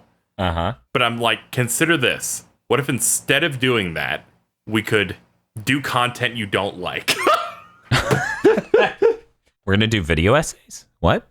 So I have another piece of news. Oh, okay, that's good. So if you remember, like, recently, they said that they, Call of Duty has been going through different developers each game. And I believe it was, might have been Sledgehammer's game next, but then they said no, Treyarch's making the next one. Yeah. And people were finding concerns about that. Well, now, Jason Blundell, who's known as, like, the major developer on Treyarch's Call of Duty Zombies modes, and he, like, got more and more control over that. Like, he was the big head director for a lot of stuff in that. He was allegedly fired. Like, a lot of sources have been coming out and confirming that he's been missing for a few months when it comes to certain stuff, and people are saying that he just straight up has been fired off of Treyarch, which continues to make people go, what is happening over there? This isn't good, especially when articles have come out about the working conditions for the last Black Ops game. Stuff like, hey, QA, you aren't, you see that food? Don't touch that until the real people come in and get some. You don't matter. And among other awkward things. It's not looking good over there. Do your job, slave. You're QA, you have no rights. I think it was Gersman from another, from Giant Bombcast was talking about how what used to be the norm is to have contractors, but they, contractors become more and more long-term in recent years. And what it got to is since contractors for certain companies, I forget which ones he listed, and maybe it wasn't even him, maybe it was just on that podcast and someone else brought it up, but they they were invited to like company events and the parties and everything else and given everything the normal staff was, and then the company that was hiring those contractors basically turned around and sued the company because they were effectively just hiring employees but hiring them through another company. It's super complicated, and contractors is just a shitty scheme to save money but often ends up not. It's but yeah, everything about Treyarch seems like a mess, possibly. I'm so interested to see everything come out from the next year. Like it feels like they're barreling toward a very tragic release, and I'm looking forward to the next Call of Duty's cat AI. I've started to wonder if Treyarch didn't have a campaign last year because it failed. Yeah, actually, that is what happened. That's what a lot, the articles came out that like they had a lot of that. I think there was like a Jason Schreier report about what happened with that. Yeah, they wanted to make a what was it? Teams-based multiplayer campaign? Please use his correct name. Press Sneak Fuck. Press Sneak Fuck put out a report, and it sounded like that campaign fell apart, and then they said, no, you only have time to do this. Now you need to do the Battle Royale, and that's why they only announced it with like a press release, because nothing was fucking done with it at all. Yeah. God. Because they even had preview coverage of like the campaign. Like they brought in people and showed it to them, but then it was quiet. It was quietly shot in the back of the head. Wow, it's very worrying over there, especially since a lot of people consider them to be the best studio at making those games. As a casual person, that's what my perception always was. Yeah. I mean, they were the best because the prior best was, well, their corpse was exhumed. Yes, they quietly shuffled them all out. And then quietly opened them up, ripped out all the organs, put them back together, and said, look, guys, it's still Infinity Ward. Yeah, my understanding was Infinity Ward, all the talented people left and made Titanfall, and then that meant Treyarch was by default the best one. And the only reason a lot of people like their games is the zombie mode. If they can't, they lost their main zombie guy. This is really, really tragic for them. I've seen some of their story modes. It looks really weird. Yeah, I do think the zombie mode is the biggest appeal, Bob. And as much as I don't like the zombie mode, and I don't like the fact that is so important for these games, I think you're right that the people who like Treyarch really do need that zombie mode. Yeah, like I absolutely hate that mode, but that's the only reason half the people at least buy that. Yeah, literally every COD bro I know, that's why. That one mode is it. I have like family evidence where I have like two cousins that are like, yeah, that's every year. I just want that. Oh my God. I think Infinity Ward tried to do their own version with Aliens. Yeah, it was bad. But it had Jeff I Goldblum. know that one tanked because I heard it was announced and I never heard about it again. They really should have spun it into its own game long ago. I agree. Like that, there's no reason that needed to be buckled down by the Call of Duty IP. It could have been sold off on its own easily. Yeah. I mean, they could have even called it like Call of Duty's : and then like some zombie oriented name. Right. And then they could have run it as its own games as a service. Yeah. And it would have made more money than COD ever did. Yeah, they could have made it free to play and then added more maps that you could pay for. And skins. Nah, you do all skins. All skins, all emotes. Yeah, that would have made that would have rivaled Fortnite is how much money that would have made, but I think it's too late. But you even think they're doing with Battle Royale too, like when new games come out, are they just making a new one? Or it sounds like it's not in this year's game at all. Heck, you're pre-ordering this year's game gets you Captain Price or Commander Price in the Battle Royale mode for last year's game. What? Yeah. That doesn't even make sense. That's what you get. I don't think so, Tim. I'm surprised that the Battle Royale game for last year isn't just on this disc. Congratulations, everyone. If you go into Burger King now and order a Whopper Jr., you get some mayo for your Subway sub. Dan, I don't understand. A perfectly logical tie-in would be buying a Whopper at Burger King gets you the King playable in the Battle Royale mode. But they aren't going to do it. No, it feels like Dan goes to Taco Bell and gets his order and gets the shit they forgot last time. Yeah, that's my life, man. They just give Bob 2 tortillas. They just give Bob something that just has grill marks but isn't edible. They do that anyway.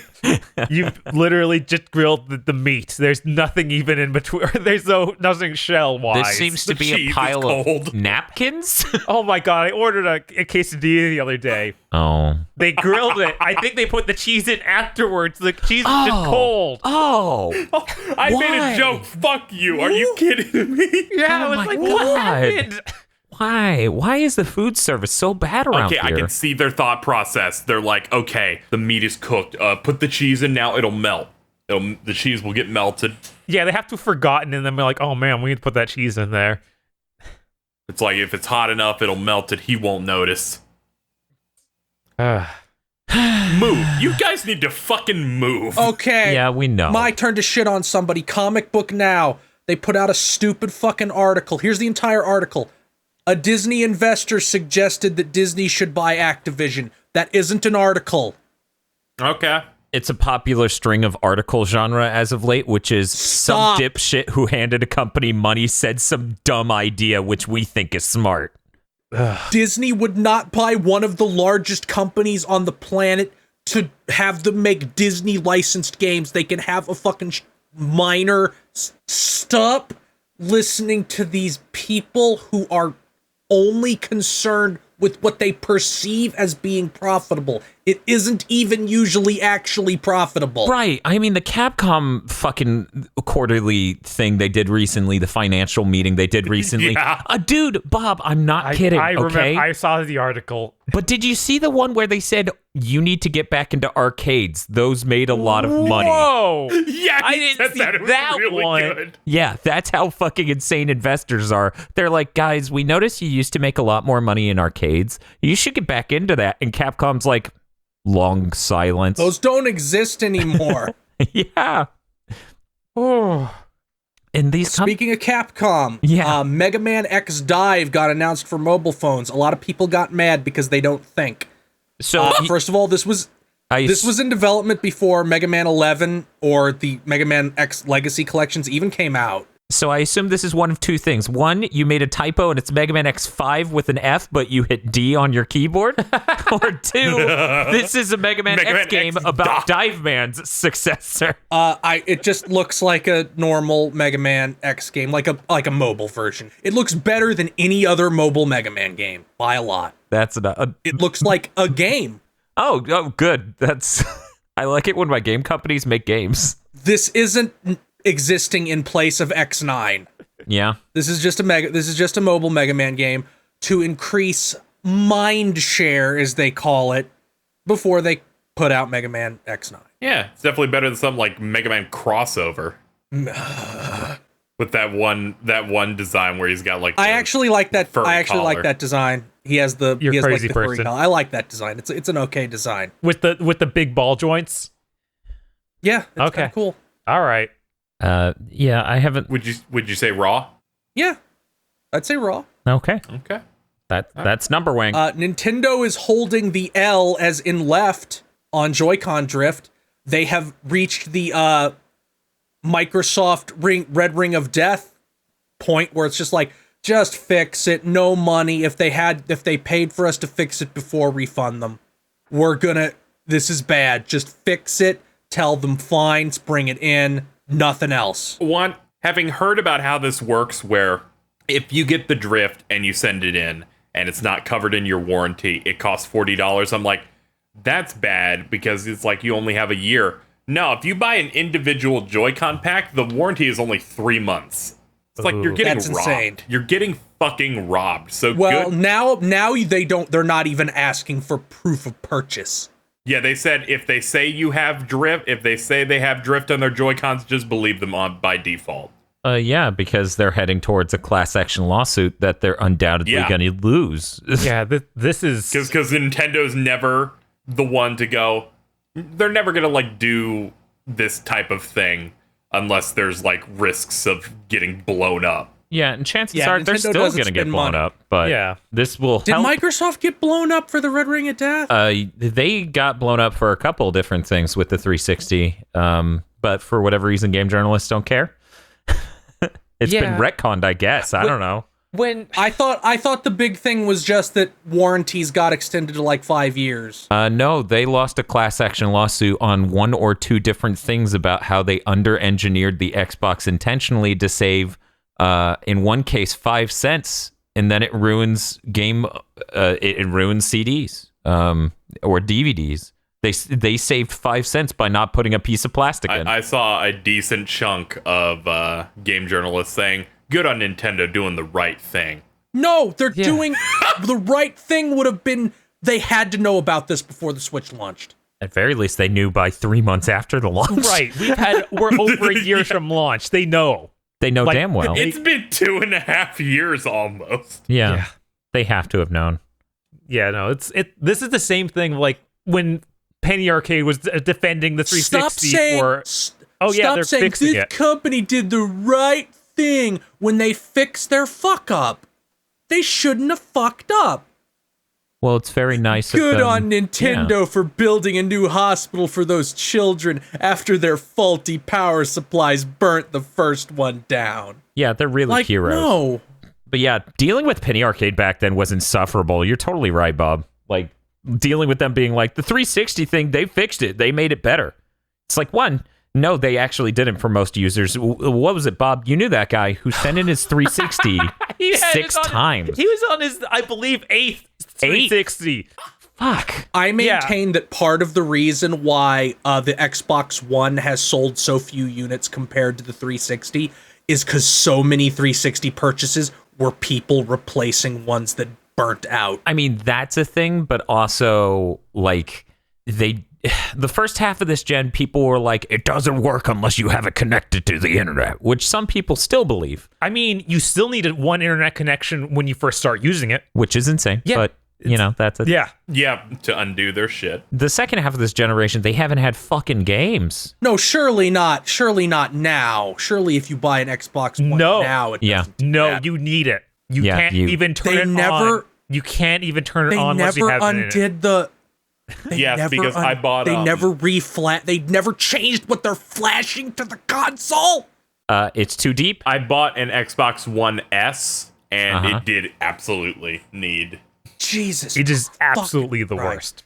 So, yeah, I would say between that and the lack of game portfolio, that's, you know, what's really led to lost sales. But you're absolutely right. The 360 numbers super inflated because, as Bob said, that guy he knew was on his 8th. And that was, 360. we were still in the middle of that gen. That was years ago. I bought 3 before I gave up. Yeah. I only dealt with one red ring, and it was after playing Dead Rising. I would buy, and this was before the S came out, because I gave up before the S came out. Jesus Christ. I can guarantee that the Red Ring of Death ultimately is what led to the original Xbox being a gigantic fucking box of a console with an overly excessive cooling solution. Because, you know, the 360, the main reason Red Ring of Death happened is that they tried to cram in too many fucking electronics in way too small of an area. So yeah, our next console's a box fan is a pretty good solution. It's okay. It looks like a set-top box. That's what we're selling. Vapor chamber. Continuing, as I've said before, how Epic seems to be not even half-assing, but quarter-assing being an online store. That's half a butt cheek. Dime-assing by the end of the week. Tetris Effect works with VR, but only if you get Steam VR, which is not technically part of Steam, but the fact that Epic is just like, we'll just use what they made. We're not going to make our own solution, even though we're supposed to be running a fucking store here. Yeah. Sounds like they just stole this shit at the last second. Oh, yeah, absolutely. They absolutely stole this shit at the last second. Yeah. God, people need to stop selling Also, this came out while we were recording. Alan Wake is going to be free on Epic soon, so I wouldn't be surprised if if Alan Wake 2 pops up in the near future as an Epic exclusive. Oh my god! But at this point, whatever. When I see Epic exclusive, I go, I'll play it in a year and it'll be unusually polished and patched and also cost less than $60. And it's not like any way you'll talk about it was only on the Epic Game Store. So you're not going to get spoiled. In other porting news, Super Robot Wars V and X are coming to PC and Switch. Them coming to PC is weird. Yeah. Pretty raw. I haven't heard of that happening. Ooh, I like that. Because for a while, the process seemed to be like, we're translating these and putting the translation, and they hire real-ass localizers. This isn't like a machine translation. We're just putting them out in the Asian regions. They're the Asian English regions for like Hong Kong and such. Be like, but if you Americans want to buy them, there's no region lock. Go ahead. Like, it's that we're dodging licensing issues by, just doing that. But now it's just going to get a Steam release. I'm not going to buy either of them because I think those two have the lineups I don't like. But I'm glad people that like those games can buy them. Yeah, absolutely. Right? I'd like to imagine how many mods you could like put on those games too to like add shit. No, because it's all really expensive 2D art. Not true. I was thinking like additional music and stuff like that. Yeah, music you can do. You can somebody will absolutely mod all the theme songs in, but you Trying to crank into the Series, the original dubs. Just like getting it roughly from the anime and putting it on those characters. If G Gundam's in any of those, you gotta mod in the dub lines. It is not in either of these two. Unfortunately, all right, then they're worthless. Part of why I'm not in. They're worthless. The most recent one has one of them has Code Geass. Okay, doesn't the less worthless, but still worthless. But the most recent one does have G Gundam. Doesn't one of them have Cowboy Bebop? The most recent one has Cowboy Bebop, I think, but it's not either of these two. It's like T. Good lord. Sis. Oh yeah, the one that has nothing but Oromo characters. Rockstar's just fucking given up. Whatever, we're fucking dirtbags. Here's our virtual casino where you just slot in your credit card to get chips. Oh man, that is. And it's already been blocked in multiple countries. Over 50. They are claiming this still isn't gambling. Go to jail. I don't want to go to jail. The literal gambling in the game is using real money now to get fake money. See, it's different. It's not gambling because in gambling, you have the potential to win money, and in this, you have the potential to win nothing. Totally different from gambling. You're paying real money to get virtual chips to play in a virtual casino that will give you nothing. What game is this? Just in Grand Theft Auto? Yeah, it's in Grand Theft Auto Online. Grand Theft Auto 5 Online. Of course it is. Investors for Rockstar all over the world just got erections they normally don't get unless they're beating their servants. Wow. You pay money to get nothing. This is the end point of capitalism. Do you win like in-game currency? Yeah, you win in-game currency, Bob. That's the idea. Yeah. That's the idea. Right, but it's still idea. a casino. Which you can also buy. Yep. That's the concept. Oh my god. I didn't believe this. I thought this was some onion shit when I woke up and started seeing people like responding to it. And then I looked into like people in other countries who can't access this content because it's there. They're like, you can't do this. It's here, but you had to download it, but you can't access it. And they go, why can't I do this? You already let me buy loot boxes. This is just as much gambling as that. When the veil is not even there at all, that people start noticing at a higher level. It is insane. I feel like any future Grand Theft Auto thing, if they ever approached it, is just ruined. They need to just rename it from casino to something a bit more obtuse, so that way all these lawmakers don't realize it's straight up gambling. It's no longer the Diamond Casino, it's the Diamond Scam Zone. That could be anything. It could even be a scam. You know how much we're on the lookout for scams. Ugh. Not at all. Sega, in the last bit of news, Sega did a stream about Project Soccer Wars, Shin Soccer Wars. It's launching in December 12th in Japan, spring in the United States. They did a rundown of some characters. I'm not going to go into the individual characters. You can look that stuff up. But there was a gameplay demo, which a lot of people have been disingenuously calling a Muso game, and I look at that and go, That's action RPG combat that looks good. I get that you might be confused because the enemies die in like 1.5 combos instead of 5. I mean, there were hordes of enemies. I can see where they're coming from. Like But that doesn't make it a Muso game. They're also dodging constantly and blocking. This game has a just guard system, and your reward for just guarding is getting to Metal Gear Rising Revengeance people. It has a just dodge system, unless I misread something, and that's a lot more like the watered down, bullet or which time sort of thing. What happens when you dodge? You just dodge. Yeah. They specifically call one of the breakdown specifically noted a just guard system where if you parry perfectly, you get to do the thing where you cut them in half and it looks like Metal Gear Rising Revengeance, like it has the molten metal. Okay. Look, man, unless he's ripping out a spine and yelling, "Get off," it's not going to do anything for me. I feel like I get people who are like, okay, I'm upset this isn't a strategy RPG, but on the other hand, this game wouldn't fucking exist if it was going to be a strategy RPG. Yeah, I mean, not in this level at all. Like, there's no way they would get it wouldn't have money. Yeah, it wouldn't have Kubo. It wouldn't have money behind it. It wouldn't look nice. It's sad. This is also Sega, right? Yeah. Yeah, it's Sega. They've been doing kind of okay between. Didn't they bring back Valkyria Chronicles? They did. That also. Yeah, them? they brought after the terrible Valkyria Revolution. They just made Valkyria Chronicles 4. And then you have the Yakuza studio that's now even making like new IP. I think they're in the branch of the company making this. Yeah, I feel like they've been doing decently lately. Sega restructured so like it's like half is one company and half is the other. They only have 2 studios now, and they might be making multiple games at once, but there's 2 big chunks. Yeah, this is around the time they deleted Sonic Team, right? Yeah. And Sonic Team got absorbed into this half that's making this, but I mean, whatever. This looks pretty good. I would rather enemies die quickly in an action RPG than I have to beat on one guy for an hour and a half. Yeah, I'm hopeful for it. I'm going to enjoy when they introduce the monsters and they look completely different from the old monsters so Sega doesn't get sued. Because I don't know if you ever saw the monsters from the original Sakura Wars. They look exactly like Xenomorphs. Oh, yeah, that's right. I forgot about that.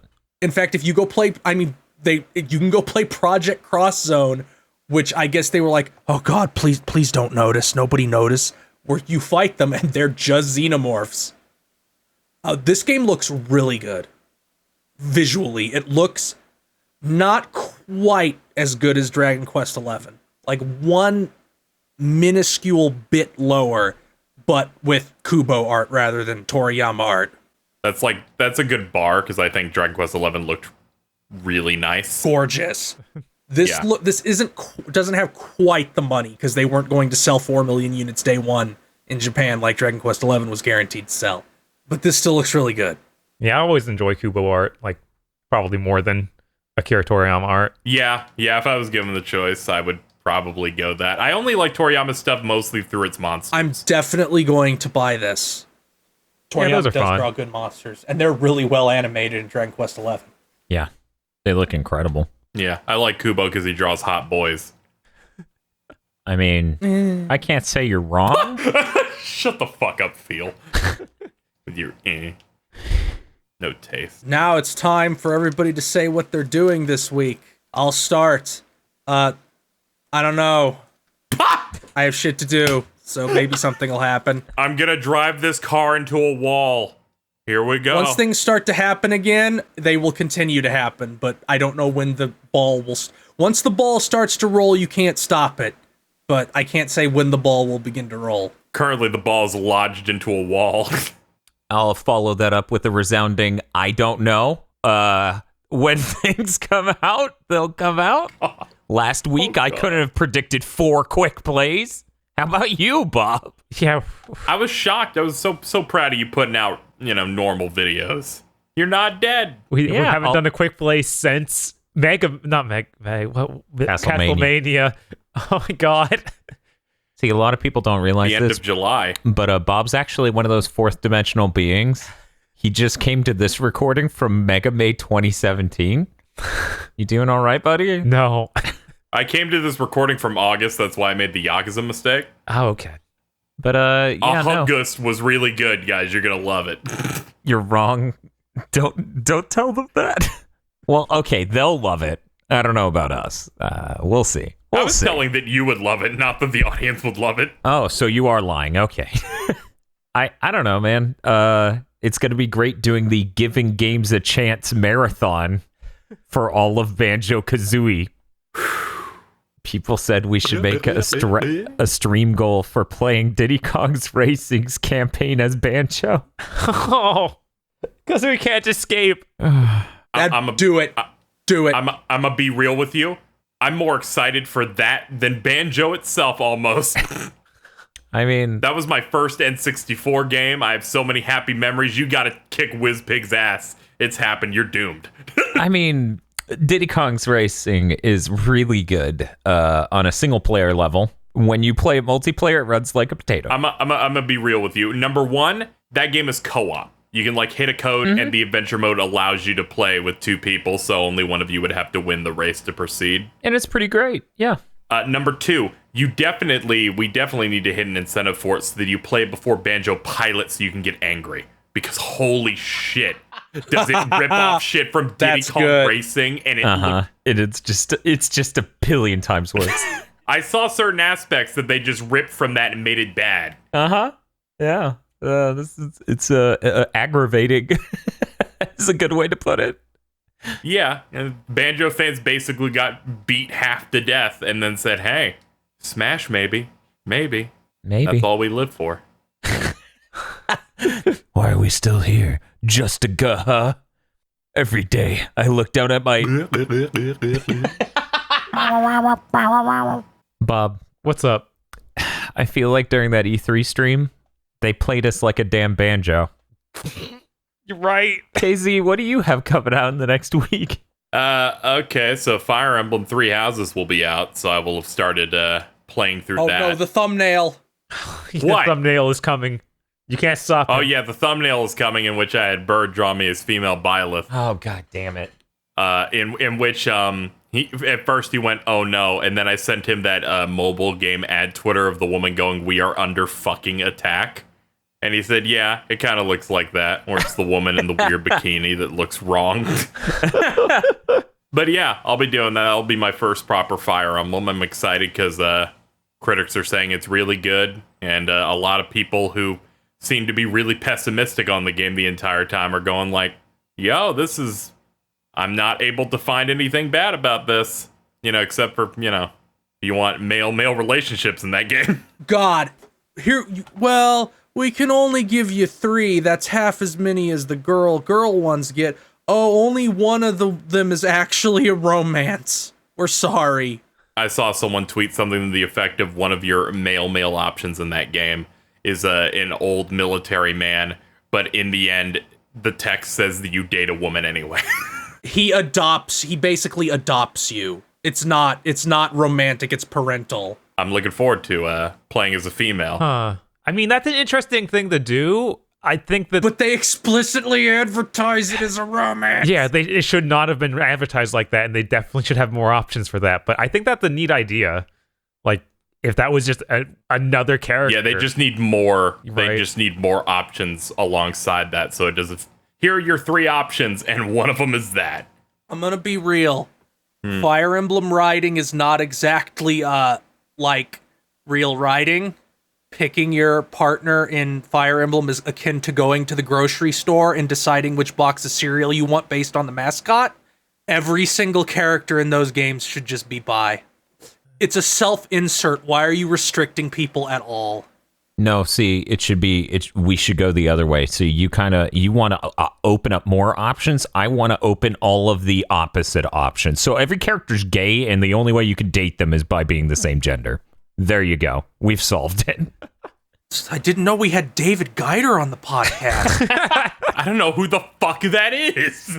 I think that would be funny as shit, honestly. If it was just like, no, you got to be a chick to date these chicks. You think they want the dick? You're wrong. They don't want dick at all. What are you, stupid?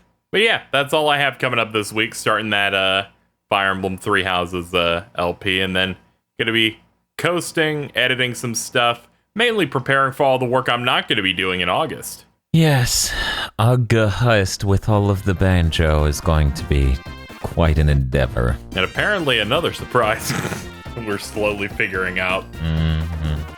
Please look forward to August. Thanks for listening to this episode of Big Think Dimension. This show, like our other podcasts, is only possible with the generous time our co-hosts have given to us and the equipment we've bought to make it higher quality and easier to produce. Please consider supporting our podcast series on our GigaBoots podcast Patreon and look forward to more gamer premonitions and Big Think Dimension in the future.